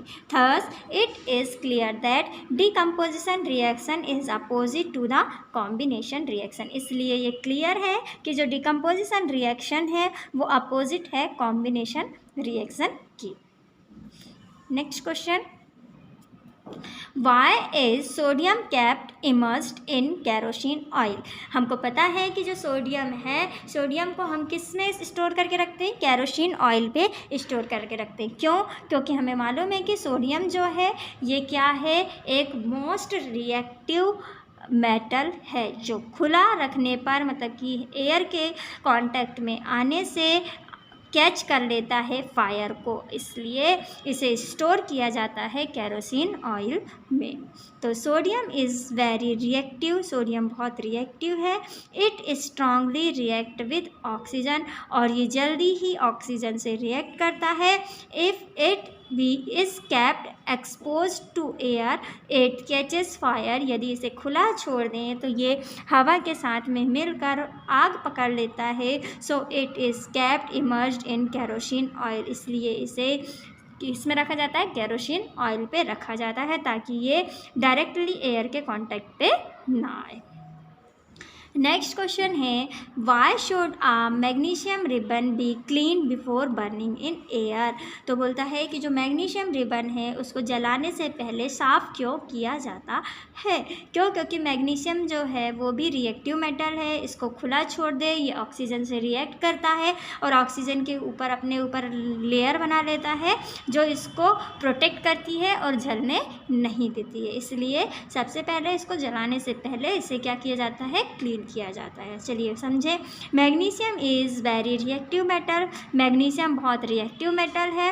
When stored it react with oxygen to form a layer of magnesium oxide on its surface. जब इसको रखा जाता है तो ये ऑक्सीजन से रिएक्ट करता है और अपने ऊपर एक लेयर बना लेता है मैग्नीशियम ऑक्साइड की। This layer doesn't allow magnesium to react with oxygen during burning. और ये मैग्नीशियम ऑक्साइड की जो लेयर होती है ये इसको अलाउ नहीं करती है या जलने नहीं देती है। So magnesium ribbon is clean by sand paper for removing this layer so that the magnesium can be exposed to air. इसलिए मैग्नीशियम रिबन को जलाने से पहले इसको सैंड पेपर घिस कर, सैंड पेपर मतलब कि रेतमाल से घिस कर इसको साफ़ किया जाता है और इसको फिर बर्न किया जाता है, ठीक है, क्योंकि मैग्नीशियम ऑक्साइड जो रहता है उसको अलाउ नहीं करती है बर्निंग के लिए। What is redox reaction, give an example. मैंने बताया था कि जहाँ पे रिडक्शन और ऑक्सीडेशन साथ साथ होता है ऐसी रिएक्शन रेडॉक्स रिएक्शन कहलाती है। तो such a reaction in which one reactant gets oxidised, ऐसी रिएक्शन जिसमें एक रिएक्टेंट ऑक्सीडाइज्ड होता है while the other gets reduced during a reaction is called redox reaction. जबकि दूसरा क्या होता है, रिड्यूस्ड होता है, यानी कि रिडक्टिव होता है, रिडक्ट होता है, रिडक्शन होता है वहाँ पे, ऐसी रिएक्शन को बोलते हैं रेडॉक्स रिएक्शन। और ऑक्सीडेशन रिडक्शन रिएक्शन, या फिर इसी रिएक्शन का दूसरा नाम है ऑक्सीडेशन रिडक्शन। तो इसी को बोलते हैं ऑक्सीडेशन रिडक्शन रिएक्शन। इसका एग्जाम्पल है, देखिए CuO plus H2, this implies Cu plus H2O। देखेंगे कि यहाँ पर क्या हो रहा है, H2 का जो है वो ऑक्सीडेशन हो रहा है और Cu का जो है वो रिडक्शन हो रहा है। तो ये दोनों ही प्रोसेस एक ही रिएक्शन पे हो रही है, इसलिए ये रेडॉक्स रिएक्शन है, या इसी को बोलते हैं हम ऑक्सीडेशन रिडक्शन रिएक्शन। नेक्स्ट है, why is silver chloride kept in a dark colour bottle. तो हमको पता है कि जो सिल्वर क्लोराइड है वो सनलाइट की प्रेजेंट पे रिएक्शन कर लेता है और क्या करता है, ब्लैक कलर की जो है वो लेयर बना लेता है या ब्लैक कलर में चेंज हो जाता है। तो क्यों बोल रहे हैं कि सिल्वर क्लोराइड को हम डार्क कलर की बॉटल पे रखते हैं, वही सनलाइट के कांटेक्ट पे ना आने के लिए से हम डार्क कलर के बॉटल पे रखते हैं। तो silver chloride is light sensitive and it may react to light very fast and loss its properties. Sodium chloride जो है वो लाइट सेंसिटिव है, मतलब कि ये लाइट को जल्दी से क्या कर लेता है, अपने अंदर ले लेता है और लाइट से रिएक्शन कर लेता है, इसलिए and it may react to light very fast, अपने आप में बोलता है बहुत जल्दी ये क्या करता है, लाइट से रिएक्ट कर लेता है और अपनी प्रॉपर्टी को खो देता है, लॉस इट्स प्रॉपर्टी, अपने गुणों को खो देता है। दैट्स वाई, इसलिए AgCl मतलब silver chloride stored in dark bottle, इसलिए इसे डार्क बॉटल पे रखा जाता है क्योंकि डार्क बॉटल पे लाइट सीधे सीधे नहीं पहुंच पाएगा। Why are potato chips packets affected by nitrogen. जो पोटैटो चिप्स के पैकेट होते हैं वो प्रभावित होते हैं नाइट्रोजन से। तो potato chips packed are filled with nitrogen gas, ठीक है, because it is inert gas. हमने अभी ऊपर पढ़ा था कि फूड आइटम्स जो हैं या ऑयल कंटेनिंग आइटम्स, इनको जिस पैक में रखा जाता है वहाँ पे नाइट्रोजन गैस डाली जाती है, तो हमको पता है कि एक इनर्ट गैस है। तो वैसे ही बोला है कि potato chips packed are filled with nitrogen gas. Potato chips के पैकेट में क्या भरी हुई थी, नाइट्रोजन गैस भरी होती है। क्यों, क्योंकि ये इनर्ट गैस है। Which prevent the oxidation of oil present in chips, जो उसकी रक्षा करते हैं या प्रिवेंट करती है, सुरक्षित करती है उसके ऑक्सीडेशन को होने से, जो उसके चिप्स के अंदर ऑयल प्रेजेंट है ना उसके ऑक्सीडेशन को होने से रोकती है। सो चिप्स रिमेन फ्रेश, इसलिए चिप्स क्या रहते हैं, सेफ रहते हैं, फ्रेश रहते हैं। इसलिए इस तरीके से जो नाइट्रोजन गैस है वो इन पे एक अच्छा प्रभाव पहुंचाती है पोटैटो चिप्स पे, पोटैटो चिप्स को रेंसिडिटी से वो बचाती है, इसलिए इनके अंदर नाइट्रोजन गैस डली होती है किसी भी फूड आइटम्स के पैकेट्स पे। Write any two examples of corrosions in our daily life. हमारी डेली लाइफ पे 2 एग्जाम्पल बताने हैं जो कोरेजेंस के एग्जाम्पल हैं। तो पहला है रस्टिंग ऑफ आयरन, लोहे पे जंग लगना। दूसरा changing colour of Statue of Liberty, ठीक है। नेक्स्ट है why should a magnesium ribbon be clean before burning in air. ये क्वेश्चन हमने आपको समझा दिया है, ये देखिए यहाँ पर हमने समझा था क्वेश्चन नंबर 9 पे, ठीक है। अब नेक्स्ट क्वेश्चन देखते हैं, what is a balanced chemical equation. तो बैलेंस्ड केमिकल इक्वेशन अभी हमने पढ़ा था कि जितने नंबर ऑफ रिएक्टेंट रहेंगे उतने ही नंबर ऑफ प्रोडक्ट होने चाहिए, मतलब बोथ साइड में नंबर ऑफ रिएक्टेंट और नंबर ऑफ प्रोडक्ट सेम होने चाहिए, वही होगी आपकी balanced chemical equation. A reaction which has an equal number of atoms of all the elements on both sides of the chemical equation is called as balanced chemical equation। ऐसी reaction जिसमें क्या equal number of atoms जो रहेंगे वो equal रहेंगे of all elements of both sides of chemical equation के both sides में number of atoms जो रहे वो सेम रहें। Equation is called as balance chemical equation. तो ऐसी इक्वेशन को हम बोलते हैं balanced chemical equation. The law of conservation of mass state the mass can either be created nor destroyed। और जैसा कि बोला जाता है किसके अकॉर्डिंग, मास कंजर्वेशन लॉ के अकॉर्डिंग, कि मास को ना ही आप क्रिएट कर सकते हैं ना ही मास को आप डिस्ट्रॉय कर सकते हैं। Hence in a chemical reaction, वैसा ही एक केमिकल रिएक्शन पे the total mass of reactant should be equal to the total mass of products. वैसे ही केमिकल रिएक्शन पे होता है कि जितना मास रिएक्टेंट का रहेगा उतना ही मास प्रोडक्ट का रहेगा। It means that the total number of atoms of each element should be equal on both side of a chemical reaction. इसका मतलब ये है कि जो टोटल नंबर ऑफ एटम्स रहेंगे उसका नंबर दोनों साइड पे सेम होना चाहिए। केमिकल इक्वेशन के बोथ साइड्स पे नंबर ऑफ एटम सेम होने चाहिए। In this form of chemical reaction should be balanced. और ऐसी केमिकल रिएक्शन जो होती है वो बैलेंस्ड केमिकल रिएक्शन होती है। Right the law of conservation of mass of matter. आपको किसी मैटर के law of conservation of mass को समझाना है, मतलब मास कंजर्वेशन लॉ को समझाना है किसी मैटर के। The law of conservation of mass states that mass can be created not destroyed. Law of conservation of mass ये बताता है कि मास को ना ही हम क्रिएट कर सकते हैं और ना ही हम डिस्ट्रॉय कर सकते हैं। Hence in a chemical reaction the total mass of reactant should be equal to the total mass of product। जैसे कि एक केमिकल रिएक्शन पे जो रिएक्टेंट का मास होता है, रिएक्टेंट का टोटल मास होता है वो इक्वल होता है प्रोडक्ट के टोटल मास का। It means that the total number of atoms of each element should be equal on both side of the chemical equation. इसलिए हम ये कह सकते हैं कि जो केमिकल रिएक्शन होती है उसके दोनों साइड्स पे नंबर ऑफ एटम्स, हर एक एटम का नंबर सेम होता है। हमने अभी बहुत सारे एग्जांपल्स भी पढ़े हैं बैलेंस केमिकल इक्वेशन के। नेक्स्ट क्वेश्चन है आपका, what happen when iron particle react with dilute hydrochloric acid मतलब HCl। Right chemical equation. आपको ये बताना है कि आयरन पार्टिकल, आयरन मतलब Fe, आयरन पार्टिकल जब HCl से रिएक्ट करता है तो क्या इक्वेशन बनती है। तो यह क्या बनता है, when dilute hydrochloric acid is added to iron filling iron chloride and hydrogen gas is produced। जब हम डाइल्यूट हाइड्रोक्लोरिक एसिड के साथ में आयरन को जोड़ते हैं या आयरन उसके कांटेक्ट में आता है तो आयरन क्लोराइड बन जाता है and hydrogen gas is produce, और हाइड्रोजन अलग निकल जाता है।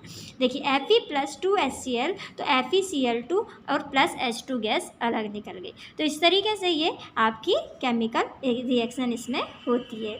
What is reactant and product. Reactant क्या है और प्रोडक्ट क्या है। तो रिएक्टेंट तो आपको पता है कि जो पार्टिसिपेट करते हैं किसी केमिकल रिएक्शन पे वो रिएक्टेंट है, और उनसे जो बनता है वो है प्रोडक्ट है। रिएक्टेंट लेफ्ट में होते हैं, प्रोडक्ट राइट में होते हैं।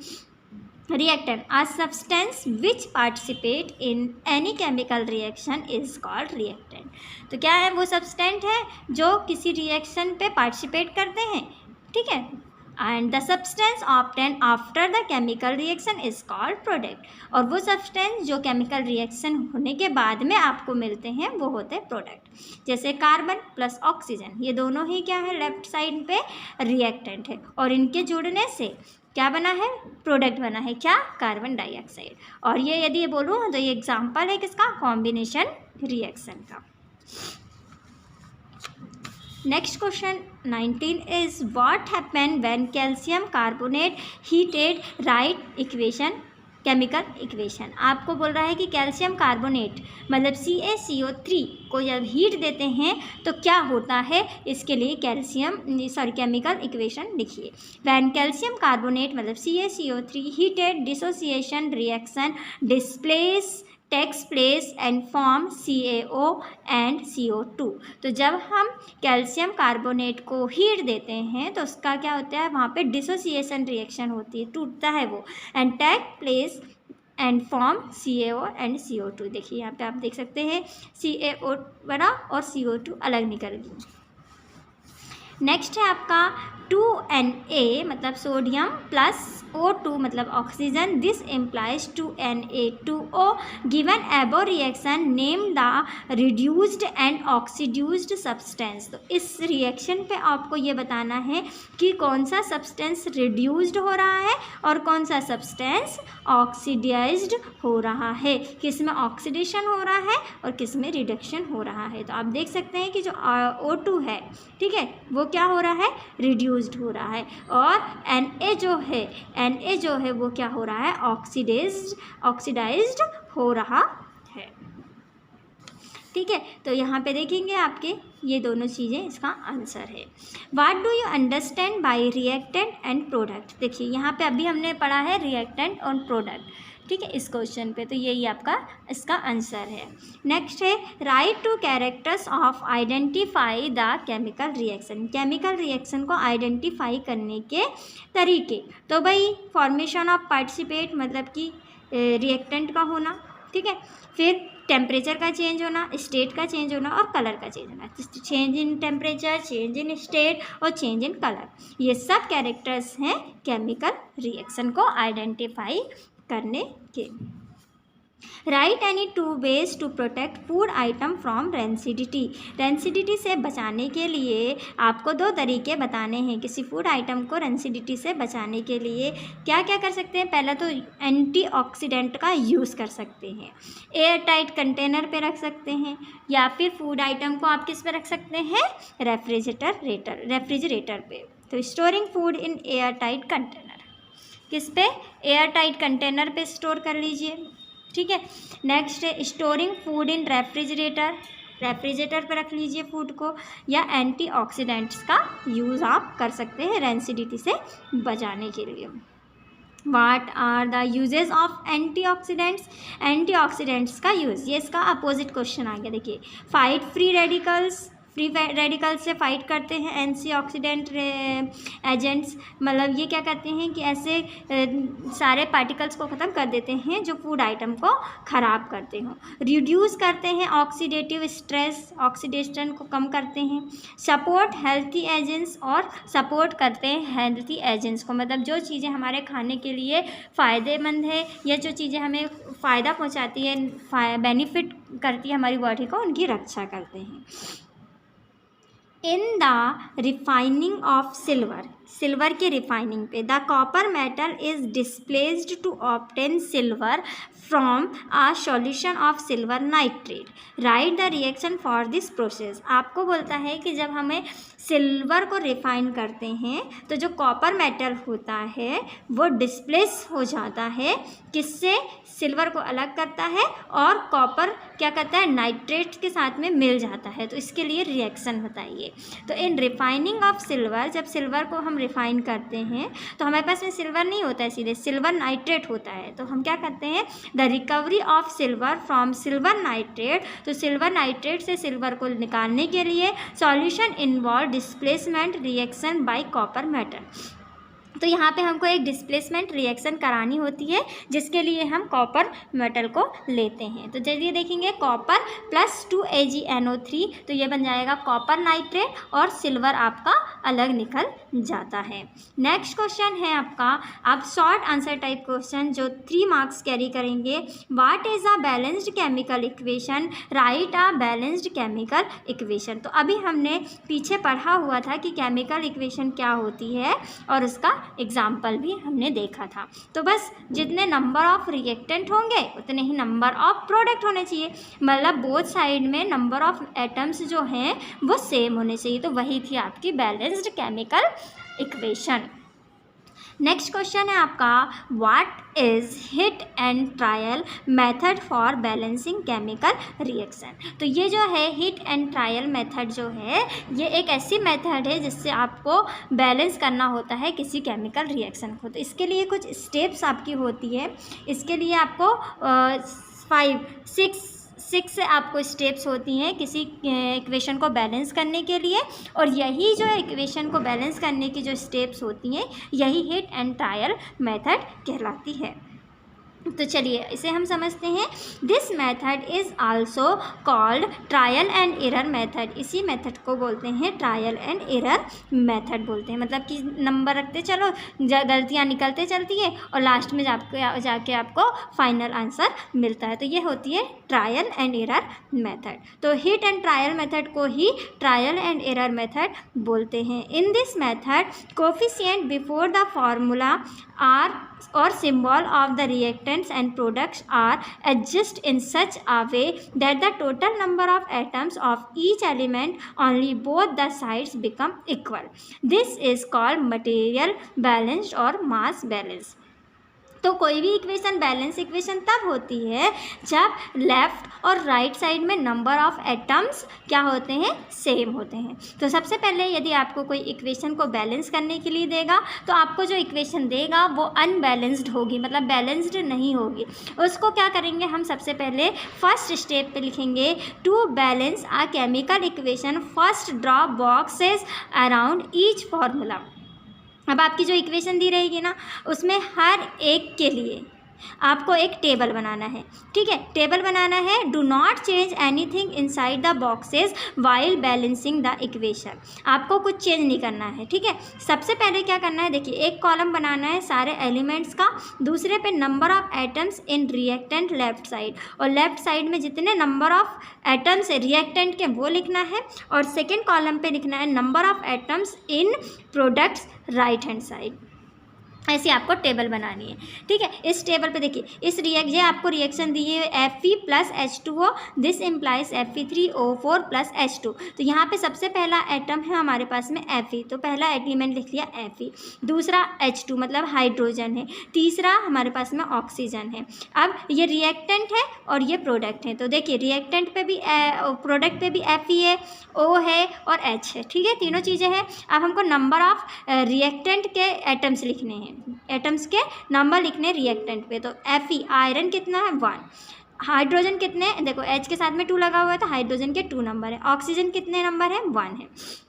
अब प्रोडक्ट में भी उतने ही होना था, लेकिन प्रोडक्ट पे क्या है, अलग है, इसका मतलब ये इक्वेशन बैलेंस नहीं है। तो सबसे पहले देखेंगे आयरन के कितने 3, जबकि रिएक्टेंट पे था 1, ऑक्सीजन के कितने हैं 4, जबकि रिएक्टेंट पे कितने थे आपके 1 थे, हाइड्रोजन के कितने हैं 2, तो हाइड्रोजन के तो बोथ साइड में 2 है, मतलब हाइड्रोजन के एटम्स तो बैलेंस हैं। अब इसके बाद में क्या करना है, list the number of atoms of different element present in the unbalance equation. ये देखिए ये आपने लिख लिया।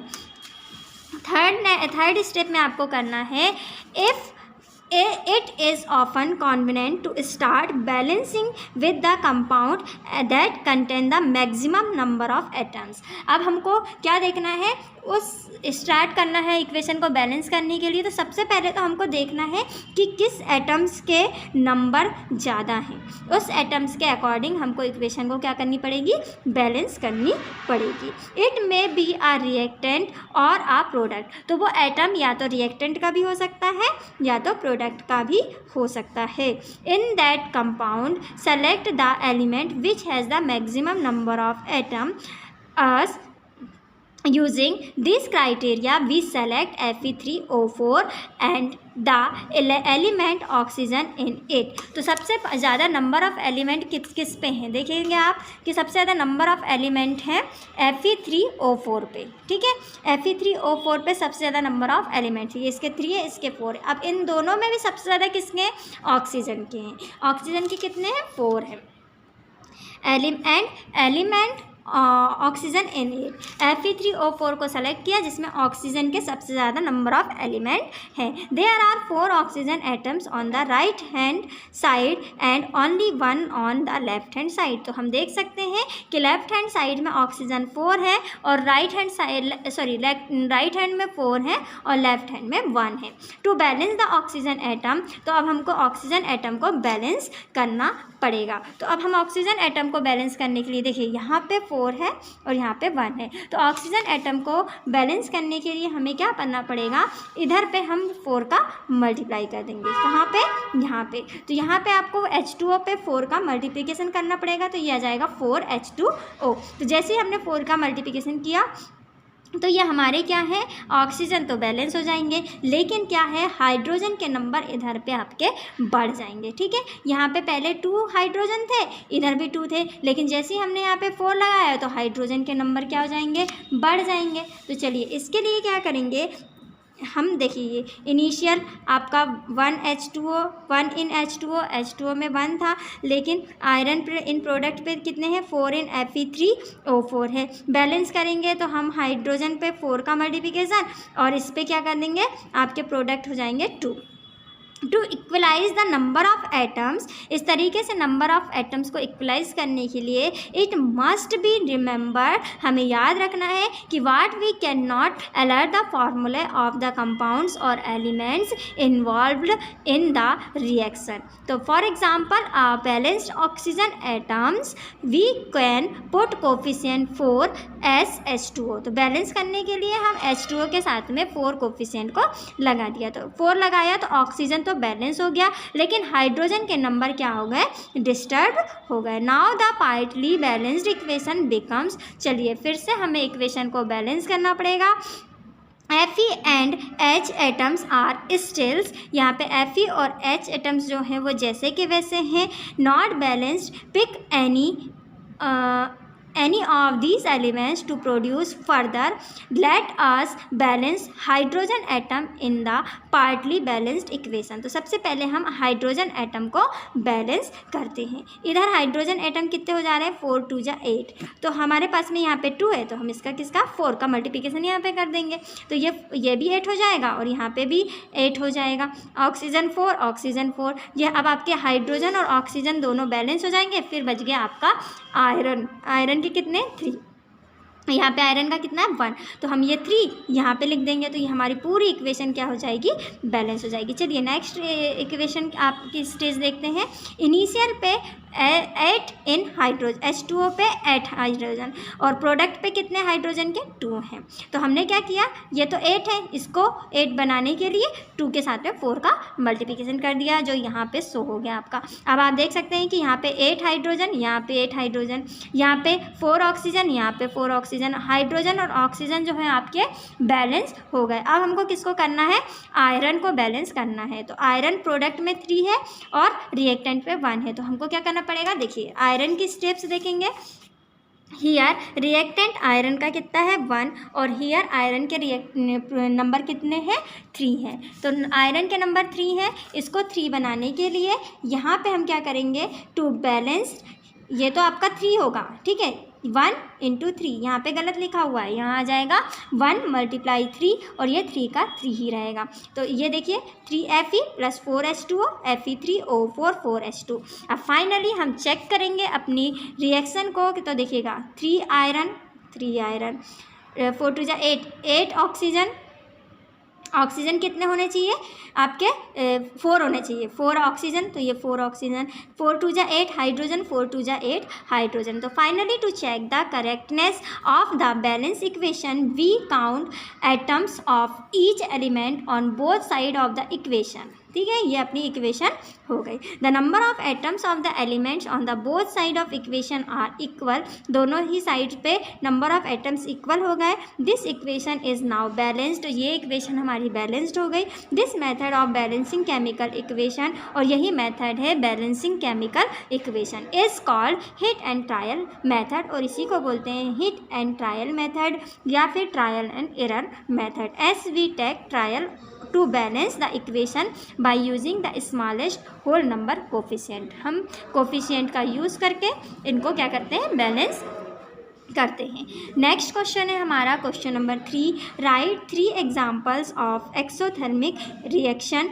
3 एग्जाम्पल लिखने हैं किसके, एक्सोथर्मिक रिएक्शन के। फर्स्ट एग्जाम्पल है एग्जाम्पल ऑफ एक्सोथर्मिक रिएक्शन। मैंने आपको बताया है कि एक्सोथर्मिक रिएक्शन पे क्या होती है, हीट इवॉल्व होती है, और एंडोथर्मिक पे हीट ऑब्जर्व होती है। तो कंबशन ऑफ मेथेन ये एक एग्जांपल है एक्सोथर्मिक रिएक्शन का, जिसमें क्या होती है, हीट इवॉल्व होती है, ठीक है। और बर्निंग ऑफ कोल ये सेकेंड एग्जांपल है। तो CH4 + 2O2, तो ये बन गया CO2 + 2H2O + heat. Burning of coal मतलब कोल कार्बन को जलाना है, किसके प्रेजेंट पे, ऑक्सीजन के पे, तो C + O2, तो ये CO2 बन गया हीट। CaOS मतलब solid plus H2O liquid, this implies CaOH twice aqueous plus heat. ये आपके ये स्टेट बताते हैं, ये जो SLAQ लिखा है ना, ये स्टेट बताते हैं आपको। तो ये तीनों ही एग्जाम्पल्स हैं आपके किसके, एक्सोथर्मिक रिएक्शन के। अब हम पढ़ेंगे रेंसिडिटी। क्या है ये rancidity? What is rancidity? Which method are adopted to prevent the food material from rancidity? तो the process of oxidation of food materials containing fat and oils, due to this which the taste and smell of food materials is changed is called rancidity. तो वो process किसकी, oxidation की process, किस पे, किसी food material पे oxidation की process, और वो फूड मटेरियल कौन सा, जिसमें कंटेन होते हैं फैट्स या oils, due to which the taste and smell of food material is changed is called rancidity. तो ऐसे फूड आइटम जिनमें फैट और ऑयल्स कंटेन होते हैं उसमें ऑक्सीडेशन की प्रोसेस हो जाती है, और उस ऑक्सीडेशन की प्रोसेस की वजह से ही उस फूड आइटम का या तो टेस्ट, स्मेल चेंज हो जाती है, और यही प्रोसेस कहलाती है रेंसिडिटी। तो रेंसिडिटी से बचने की कुछ मेथड्स हैं कि हमें क्या करना है, method to prevent rancidity. Rancidity से बचाने के लिए storing food in air tight container, air tight container पे उस फूड को रखना है। सेकेंड मेथड है स्टोरिंग फूड इन रेफ्रिजरेटर, अपने खाने को कहाँ पे स्टोर करना है, फ्रिज पे स्टोर करना है, रेफ्रिजरेटर पे। एडिंग एंटीऑक्सीडेंट्स आपके कुछ एजेंट्स आते हैं, उनको आप मिला सकते हैं। Storing food in presence of nitrogen, या फिर नाइट्रोजन की प्रेजेंस पे फूड को स्टोर करना, जैसे कि चिप्स वगैरह जो आपके फूड होते हैं पैकेट्स पे स्टोर किए जाते हैं नाइट्रोजन की प्रेजेंट पे। Why, next question, why does the color of copper sulfate solution change when an iron nail is dipped in it? Copper sulphate का कलर क्यों चेंज हो जाता है जब उस पर आप आयरन का नेल मतलब कि लोहे की कील डुबाते हैं? तो हमने आपको बताया है कि जो आयरन है वो ज़्यादा रिएक्टिव है किसके कंपैरिजन पे, कॉपर की, तो वो डिस्प्लेसमेंट कर देता है किसका, कॉपर का सल्फेट से, तो इसी कारण उसका कलर चेंज हो जाता है। An iron nail is dipped in the solution of copper sulphate for about few minutes, then displacement reaction take place. जब हम आयरन सल्फेट के, कॉपर सल्फेट के सॉल्यूशन पे आयरन की नेल को डुबाते हैं कुछ मिनट के लिए, तो iron being more reactive than copper, तो आयरन जो है वो ज़्यादा रिएक्टिव होता है कॉपर से, displace copper from copper sulphate, और ये कॉपर को डिस्प्लेस कर देता है मतलब हटा देता है कहाँ से, कॉपर सल्फेट से, और कॉपर की जगह पे वो खुद जाकर जुड़ जाता है। तो the colour of copper sulphate solution fades due to the formation of light green solution of the iron sulphate, और वो कॉपर की जगह पे आयरन जुड़ जाता है और इस तरीके से उस सॉल्यूशन का कलर जो है वो लाइट ग्रीन कलर हो जाता है आयरन सल्फेट की वजह से। ये आप रिएक्शन देख सकते हैं, आयरन प्लस कॉपर सल्फेट जिसका ब्लू सॉल्यूशन है, दिस इम्प्लाइज आयरन सल्फेट, ये ग्रीनिश सॉल्यूशन देगा, प्लस कॉपर अलग हो जाता है। नेक्स्ट क्वेश्चन देखते हैं,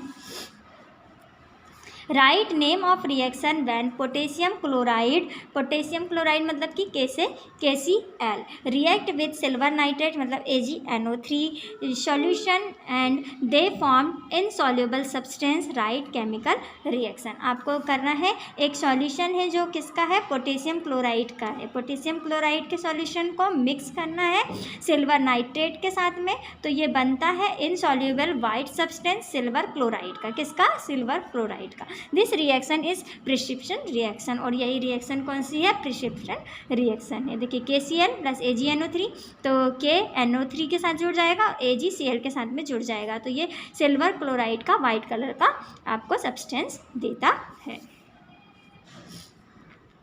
नेक्स्ट क्वेश्चन है, classify the following reaction into exothermic and endothermic reaction. आपको कुछ रिएक्शन नीचे दी हुई हैं, उसको पहचानना है कि कौन सी एक्सोथर्मिक है और कौन सी एंडोथर्मिक है। डिल्यूशन ऑफ सल्फ्यूरिक एसिड मतलब H2SO4 का डिल्यूशन, तो ये है एक्सोथर्मिक। डाइजेशन ऑफ फूड ये क्या है आपका, एक्सोथर्मिक, क्योंकि हीट इसमें इवॉल्व होती है। वेपराइजेशन ऑफ वाटर, तो इसमें हीट ऑब्जर्व होती है, इसलिए यह है एंडोथर्मिक।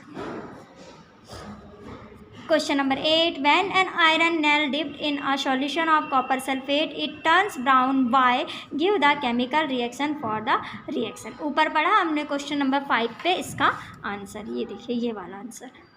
क्वेश्चन नंबर 5 पे हमने आंसर पढ़ा, यही आंसर है इसका। नेक्स्ट क्वेश्चन है हमारा question number 9। A solution of a substance X is used for white washing. एक सॉल्यूशन सब्सटेंस एक्स क्या है? एक सॉल्यूशन है, इसका यूज़ करना है हमको। Is use for white washing, किस में यूज़ हो रहा है? वाइट वॉशिंग पे। एक एक्स एक सब्सटेंस है जिसका यूज़ वाइट वॉशिंग पे किया जाता है। आप क्या करना है, आपको फर्स्ट क्वेश्चन दिया है name the substance x and right it's formula. उस सब्सटेंस का नाम लिखना है और उसका फार्मूला लिखना है। किस सब्सटेंस का यूज़ आप वाइट वॉशिंग पे करते हैं? कैल्शियम ऑक्साइड का। फिर क्या करना है? Right the reaction of substance x with water. और जो सब्सटेंस आपको एक्स मिला, मतलब जिससे आप वाइट वॉशिंग का काम करते, पुताई का काम करते हैं, उस सब्सटेंस की आपको वाटर से रिएक्शन करवाना है, मतलब कैल्शियम ऑक्साइड प्लस वाटर। तो the substance whose solution in water is used for white washing is calcium oxide. वो सब्सटेंस क्या है? कैल्शियम ऑक्साइड, जिसका फार्मूला है CaO, जिसको बोलते हैं क्विक लाइम। अब इसका कैल्शियम ऑक्साइड की वाटर के साथ में रिएक्शन करते हैं तो हमको मिलता है स्लैग्ड लाइम, जिसको बोलते हैं CaOH ट्वाइस। तो आपको यहाँ पे याद रखना है कि क्विक लाइम किसे बोलते हैं? कैल्शियम ऑक्साइड को। और स्लैग्ड लाइम किसको बोलते हैं? कैल्शियम हाइड्रा ऑक्साइड को। नेक्स्ट क्वेश्चन है हमारा what is redox reaction? Show oxidation and reduction with exam equation. ये भी क्वेश्चन हमने लास्ट क्वेश्चन पे पढ़ा हुआ है, ठीक है। Look at the given picture and answer the following question. ये पिक्चर देखिए और उसके कुछ आंसर दीजिए। देखिए ये एक बीकर है, ठीक है, ये कांच का बना होता है बीकर, जिसे हम प्रैक्टिकल में यूज़ करते हैं। उसके अंदर वाटर है और उसके अंदर नीचे कैल्शियम ऑक्साइड भी प्रेजेंट है। तो which compound is formed in this experiment? तो इस एक्सपेरिमेंट में क्या बनेगा? कैल्शियम हाइड्रोक्साइड CaOH ट्वाइस, जिसको बोलते हैं slagged lime, is formed in this experiment. Right the chemical equation and it is exothermic और एंडोथर्मिक। आपको इसके लिए रिएक्शन लिखनी है, मतलब CaO plus H2O, this implies CaOH twice plus heat. तो ये एक्सोथर्मिक हो जाएगी क्योंकि इसमें हीट इवॉल्व हो रही है। Next question, when carbon dioxide gas is passed through a lime water then it turns in milky water. Why? जब हम कार्बन डाइऑक्साइड गैस पास करते हैं लाइम वाटर से, मतलब CaOH ट्वाइस से हम कार्बन डाइऑक्साइड गैस पास करते हैं तो एक मिल्की वाटर बनता है। क्यों बनता है? When carbon dioxide gas is passed through the lime water, जब लाइम वाटर में से कार्बन डाइऑक्साइड गैस पास की जाती है तो ये बन जाता है कैल्शियम कार्बोनेट बन जाता है, और यही जो है वो मिल्की कलर का वाटर देता है या मिल्की कलर में टर्न हो जाता है। CaOH twice plus CO2, this implies CaCO3 plus H2O। Next question है हमारा thermal decomposition of lead nitrate. Lead मतलब PbNO3 प्रोड्यूस्ड ब्राउन स्मोक। ये किस कलर का स्मोक देता है? किस कलर का धुआं देता है? ब्राउन कलर का। From which substance this brown smoke produce? तो इसमें से कौन सा जो सब्सटेंस है जो ब्राउन कलर का धुआं देता है? Right the equation for this reaction. और इस रिएक्शन के लिए आपको इक्वेशन लिखनी है। तो thermal decomposition of lead nitrate produced brown smoke, इसमें सिल्वर नाइट्रेट की वजह से के डिकम्पोजिशन की वजह से ब्राउन स्मोक आता है, which is smoke of nitrogen dioxide. ये स्मोक होता है नाइट्रोजन डाइऑक्साइड का, मतलब कि NO2 का। तो 2PbNO3 twice, this implies Pb के साथ में O रह जाएगा और NO2 जो है आपका अलग हो जाएगा एंड ऑक्सीजन गैस भी अलग हो जाती है। Next question, what do you mean by precipitation reaction? आपको प्रिसिपिटेशन रिएक्शन क्या है ये बताना है और इसके लिए एग्जाम्पल भी देने हैं। तो a reaction in which an insoluble solid known as precipitate is form is called precipitation reaction. ऐसी केमिकल रिएक्शन जिसमें इनसॉल्यूबल सॉलिड बनता है, जिसको प्रिसिपिट के नाम से जाने जाते हैं, वही रिएक्शन जो है वो प्रिसिपिटेशन रिएक्शन कहलाती है। जैसे सोडियम सल्फेट मतलब कि Na2SO4 react with barium chloride, जो बेरियम क्लोराइड से मतलब BaCl2 से रिएक्ट करता है तो to form a white precipitate, जो एक वाइट कलर का प्रिसिपिट बनाता है जो है बेरियम सल्फेट। आप रिएक्शन देख सकते हैं, Na2SO4 प्लस BaCl2, तो Na2Cl के साथ जुड़ जाएगा और BaSO4 के साथ जुड़ जाएगा, तो BaSO4 जो है ये है और 2NaCl ये है sodium chloride. When a crystal of ferrous sulfate is heated, a gas with a colorless characteristics specific odor is evolved. Write the type of chemical equation of this reaction. तो जब बोलता है कि फेरस सल्फेट के जो crystal होते हैं उसको हीट दी जाती है तो एक कलरलेस कैरेक्टरिस्टिक सामने आती है, इवॉल्व होती है, तो इस केमिकल इक्वेशन के लिए आपको रिएक्शन लिखनी है। When crystal of ferrous sulphate मतलब FeSO4 का क्रिस्टल, इसको क्या देना है, हीट देना है। आ गैस इज इवॉल्व, तो एक गैस इवॉल्व होती है, इट इज़ सल्फर डाइऑक्साइड, ये गैस होती है sulphur dioxide, which is produced after the decomposition of ferrous sulphate, जो किसकी वजह से बनती है, जो फेरस सल्फेट के, ठीक है, फेरस सल्फेट के डिकम्पोजिशन मतलब टूटने पे बनती है, क्या बनती है, सल्फर डाइऑक्साइड। तो चलिए केमिकल इक्वेशन देखते हैं। 2FeSO4, यहाँ पे कितना है, 2FeSO4 है, तो उसने बताया ना कि FeSO4 के डिकम्पोजिशन से, हीट देने पे उसका डिकम्पोजिशन होता है और क्या बनती है, सल्फर डाइऑक्साइड मतलब SO2, ये देखिए SO2 बन गई और Fe के साथ में कितनी O3 जुड़ गई। यहाँ पे देखिए ऑक्सीजन कितने, 2 4 जा 8, ये 3 हो गए, ये 3 2 5 और ये 3 8, कंप्लीट हो गया। एस कितने, 1 2, ये 2S, आयरन कितने 2, ठीक है, बैलेंस हो गई equation.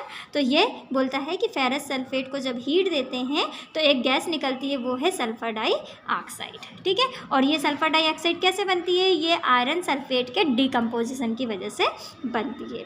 Short answer type questions 3 marks पे, write the name of substance oxidised and reduce in the following reaction. आपको ये रिएक्शन दी है, CuO copper oxide plus H2, ये बना रहा है Cu और बना रहा है वाटर, तो इसमें हाइड्रोजन क्या हो रहा है, ऑक्सीडाइज्ड हो रहा है और क्या बना रहा है, वाटर।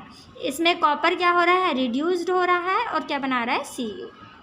ZnO प्लस C, तो Zn प्लस CO, तो इसमें जो कार्बन है वो ऑक्सीडाइज्ड हो रहा है क्योंकि वो CO बना रहा है और Zn जो है वो रिड्यूस हो रहा है क्योंकि इससे ऑक्सीजन हट रहा है। What is the difference between displacement and double displacement reaction, example ये हमने पीछे पढ़ चुका है। In the electrolysis of water, जब वाटर का इलेक्ट्रोलिसिस होता है तब क्या होता है, right the name of the gas liberate at a anode and cathode. तो जब इसका इलेक्ट्रोलिसिस होता है मतलब एक कंटेनर लेते हैं, उसमें आपकी 2 रॉड लगी रहती है, एक एनोड होता है एक कैथोड होता है, तो आपको ये बताना है कि जब इलेक्ट्रोलिसिस होता है किसका, वाटर का, तो आपको बताना है कि कौन सी गैस एनोड पे और कौन सी कैथोड पे। What type of reaction is this, इस रिएक्शन का टाइप बताना है, अल्सो राइट इट्स इक्वेशन और उसकी रिएक्शन भी लिखनी है। तो देखेंगे फर्स्ट का answer, what is electrolysed to give H2 gas at cathode, H2 gas कहाँ होगी, कैथोड पे, and O2 gas at anode, ठीक है, एनोड और cathode. This is an example of decomposition reaction, ये एग्जाम्पल है डिकम्पोजिशन रिएक्शन का, in which water decomposes in O2 and H2, क्योंकि इसमें H2 जो वाटर है वो टूटता है H2 पे और O2 पे। अब next question, right the balanced chemical equation for any 3 following reaction. कुछ रिएक्शन आपको नीचे दी हुई हैं, उनके लिए आपको बैलेंस्ड केमिकल रिएक्शन लिखनी है। चलिए देखते हैं। हाइड्रोजन, ठीक है, हाइड्रोजन को लिखते हैं H2, chlorine Cl2, hydrogen plus chlorine मतलब H2 प्लस Cl2, तो हाइड्रोजन क्लोराइड मतलब HCl बना रहा है, ठीक है, तो H2 और Cl मिलके HCl बनाएंगे और दोनों के ही एटम्स हैं इसलिए सामने लग जाएगा 2, तो ये बन गई आपकी बैलेंस्ड केमिकल रिएक्शन। अब आपका सेकेंड क्वेश्चन है इस पे कि सोडियम प्लस वाटर, सोडियम मतलब कि Na और वाटर मतलब कि H2O, ठीक है, तो Na plus H2O, Na plus H2O, this implies sodium hydroxide plus hydrogen, जो देगा है sodium hydroxide NaOH plus H2।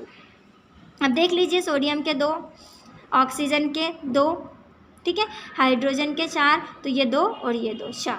अब नेक्स्ट है आपका कैल्शियम हाइड्रोक्साइड मतलब कि CaOH twice plus carbon dioxide मतलब कि CO2, तो ये देगा दिस इम्प्लाइज CaCO3 मतलब कैल्शियम कार्बोनेट प्लस वाटर। तो CaCO3 प्लस H2, देख ले H2O। तो देखेंगे कि ये इक्वेशन बैलेंस हो रही है कि नहीं। यहाँ पे Ca1, ठीक है, C1O, यहाँ के 2 और यहाँ के 2 मतलब 4, तो यहाँ पे 3 लग गया, एक इधर लग गया, हाइड्रोजन के 2, ठीक है। अब zinc carbonate, this implies zinc oxide plus carbon dioxide, तो ठीक है, ZnCO3 ये आपका डिकम्पोज हो गया, और ZnO प्लस CO2 आपको अलग से दे दिया, कार्बन डाइऑक्साइड और zinc oxide. Barium chloride BaCl2, potassium sulphate K2SO4, ठीक है, क्या बनेगा, बेरियम सल्फेट मतलब BaSO4 प्लस 2KCl, ठीक है। नेक्स्ट है आपको identify any 3 reaction and name them, identify करना है रिएक्शन को, उनके नाम लिखना है। CaO plus H2O, this implies CaOH twice, तो ये है आपकी exothermic reaction. Fe2FeSO4, this implies Fe2O3 plus SO2 plus SO3, अभी हमने पढ़ा था ऊपर रिएक्शन, तो ये जो रिएक्शन थी ये थी decomposition reaction. NaSO4 plus BaCl2, this implies BaSO4 plus 2NaCl, तो NaCl के साथ में BaSO4 के साथ में दोनों चीज़ों का डिस्प्लेसमेंट हो रहा है, तो डबल डिस्प्लेसमेंट। FeSO4 के साथ में और Cu अलग, FeSO4 प्लस Cu, तो यह जाएगी डिस्प्लेसमेंट। नेक्स्ट है आपका why is respiration consider an exothermic reaction, इसका आंसर भी हम देख चुके हैं। नेक्स्ट है what is decomposition reaction, decomposition reaction क्या है, write one equation of decomposition reaction in presence of heat, light and electricity. आपको एक एक रिएक्शन लिखनी है, किसके लिए, डिकम्पोजिशन रिएक्शन की, किसके प्रेजेंस पे, लाइट की, हीट की प्रेजेंस पे, लाइट की और इलेक्ट्रिसिटी की।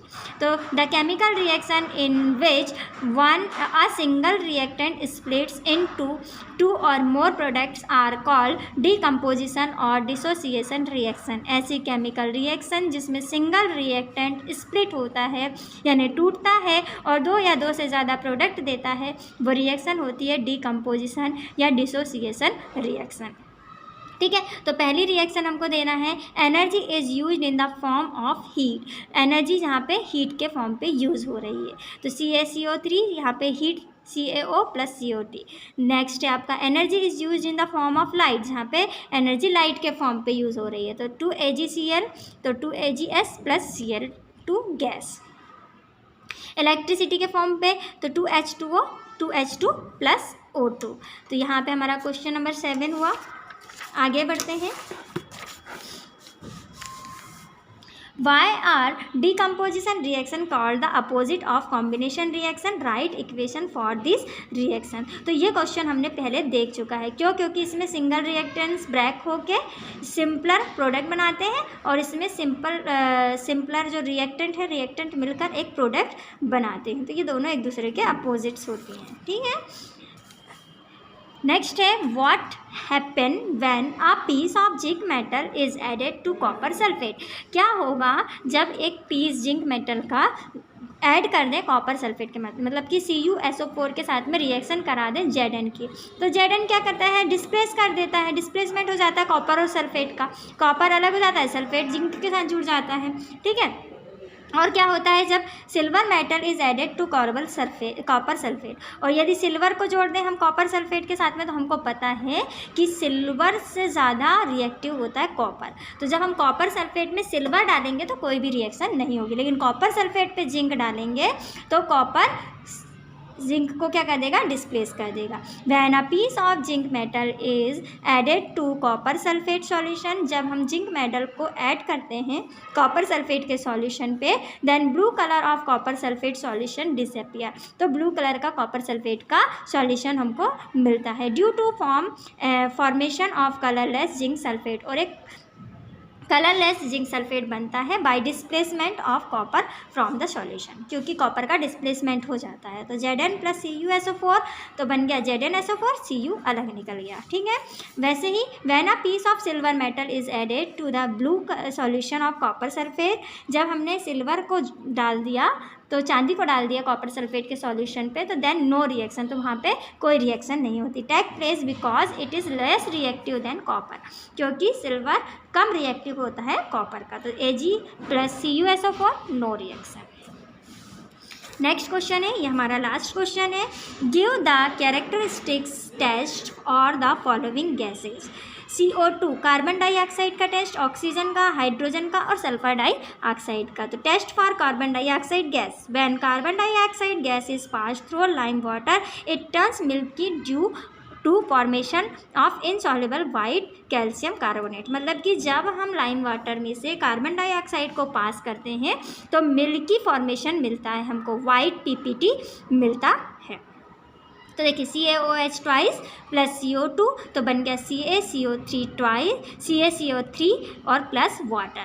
When it passed in excess the milkiness of the lime water disappear to formation of soluble calcium bicarbonate. और इस तरीके से कैल्शियम बाइकार्बोनेट आपको मिल जाता है यदि आप इसमें वाटर को डालते हैं। तो CaCO3 बना, ठीक है, प्लस H2O, फिर इसमें कार्बन डाइऑक्साइड हमने मिलाया तो ये बन जाएगा कैल्शियम बाइकार्बोनेट का solution.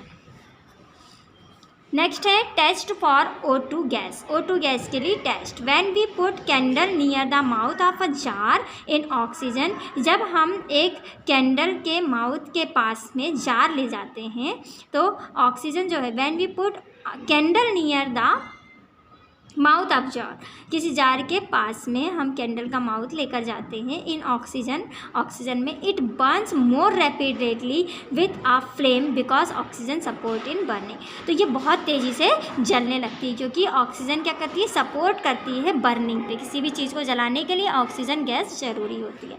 Test for hydrogen gas. तो हाइड्रोजन गैस का टेस्ट कैसे होता है। When we put burning match sticks near the mouth of jar containing H2 gas. जब हम एक जलती हुई मैच स्टिक्स को किसी जार के माउथ के पास में ले जाते हैं जिस जार में क्या है, हाइड्रोजन गैस है, तो the gas burn with pop sound and blue flame. तो वो क्या करने लगेगी, वो गैस साउंड के साथ में जलेगी, पॉप साउंड के साथ में जलेगी और कलर क्या रहेगा फ्लेम का, मतलब जो आग निकलती है ना कैंडल से, उसका कलर रहेगा ब्लू। वैसे ही हम SO2 गैस का टेस्ट कैसे करेंगे। When SO2 gas is passed through acidic solution of potassium permanganate. जब हम पोटेशियम परमैंगनेट मतलब KMnO4 के साथ में SO2 गैस को मिलाएंगे तो क्या हो जाएगा, permanganate its violet colour disappear. तो उसका जो वायलेट कलर है मतलब बैगनी रंग है वो गायब हो जाता है। तो देखिएगा 2 KMnO4 मतलब potassium permanganate plus water plus sulphur dioxide. तो ये कलरलेस सॉल्यूशन आपको मिलेगा K2SO4 का, और साथ में आपको MnSO4 भी मिलेगा और सल्फ्यूरिक एसिड भी मिलेगा। इस तरीके से आप पहचान सकते हैं या टेस्ट कर सकते हैं इन गैसेस के। तो यहाँ पे हमारे सारे क्वेश्चंस चैप्टर 1 के ख़त्म होते हैं। अब हम नेक्स्ट टाइम पे नेक्स्ट लेसन 2 सॉल्व करेंगे। Thank you.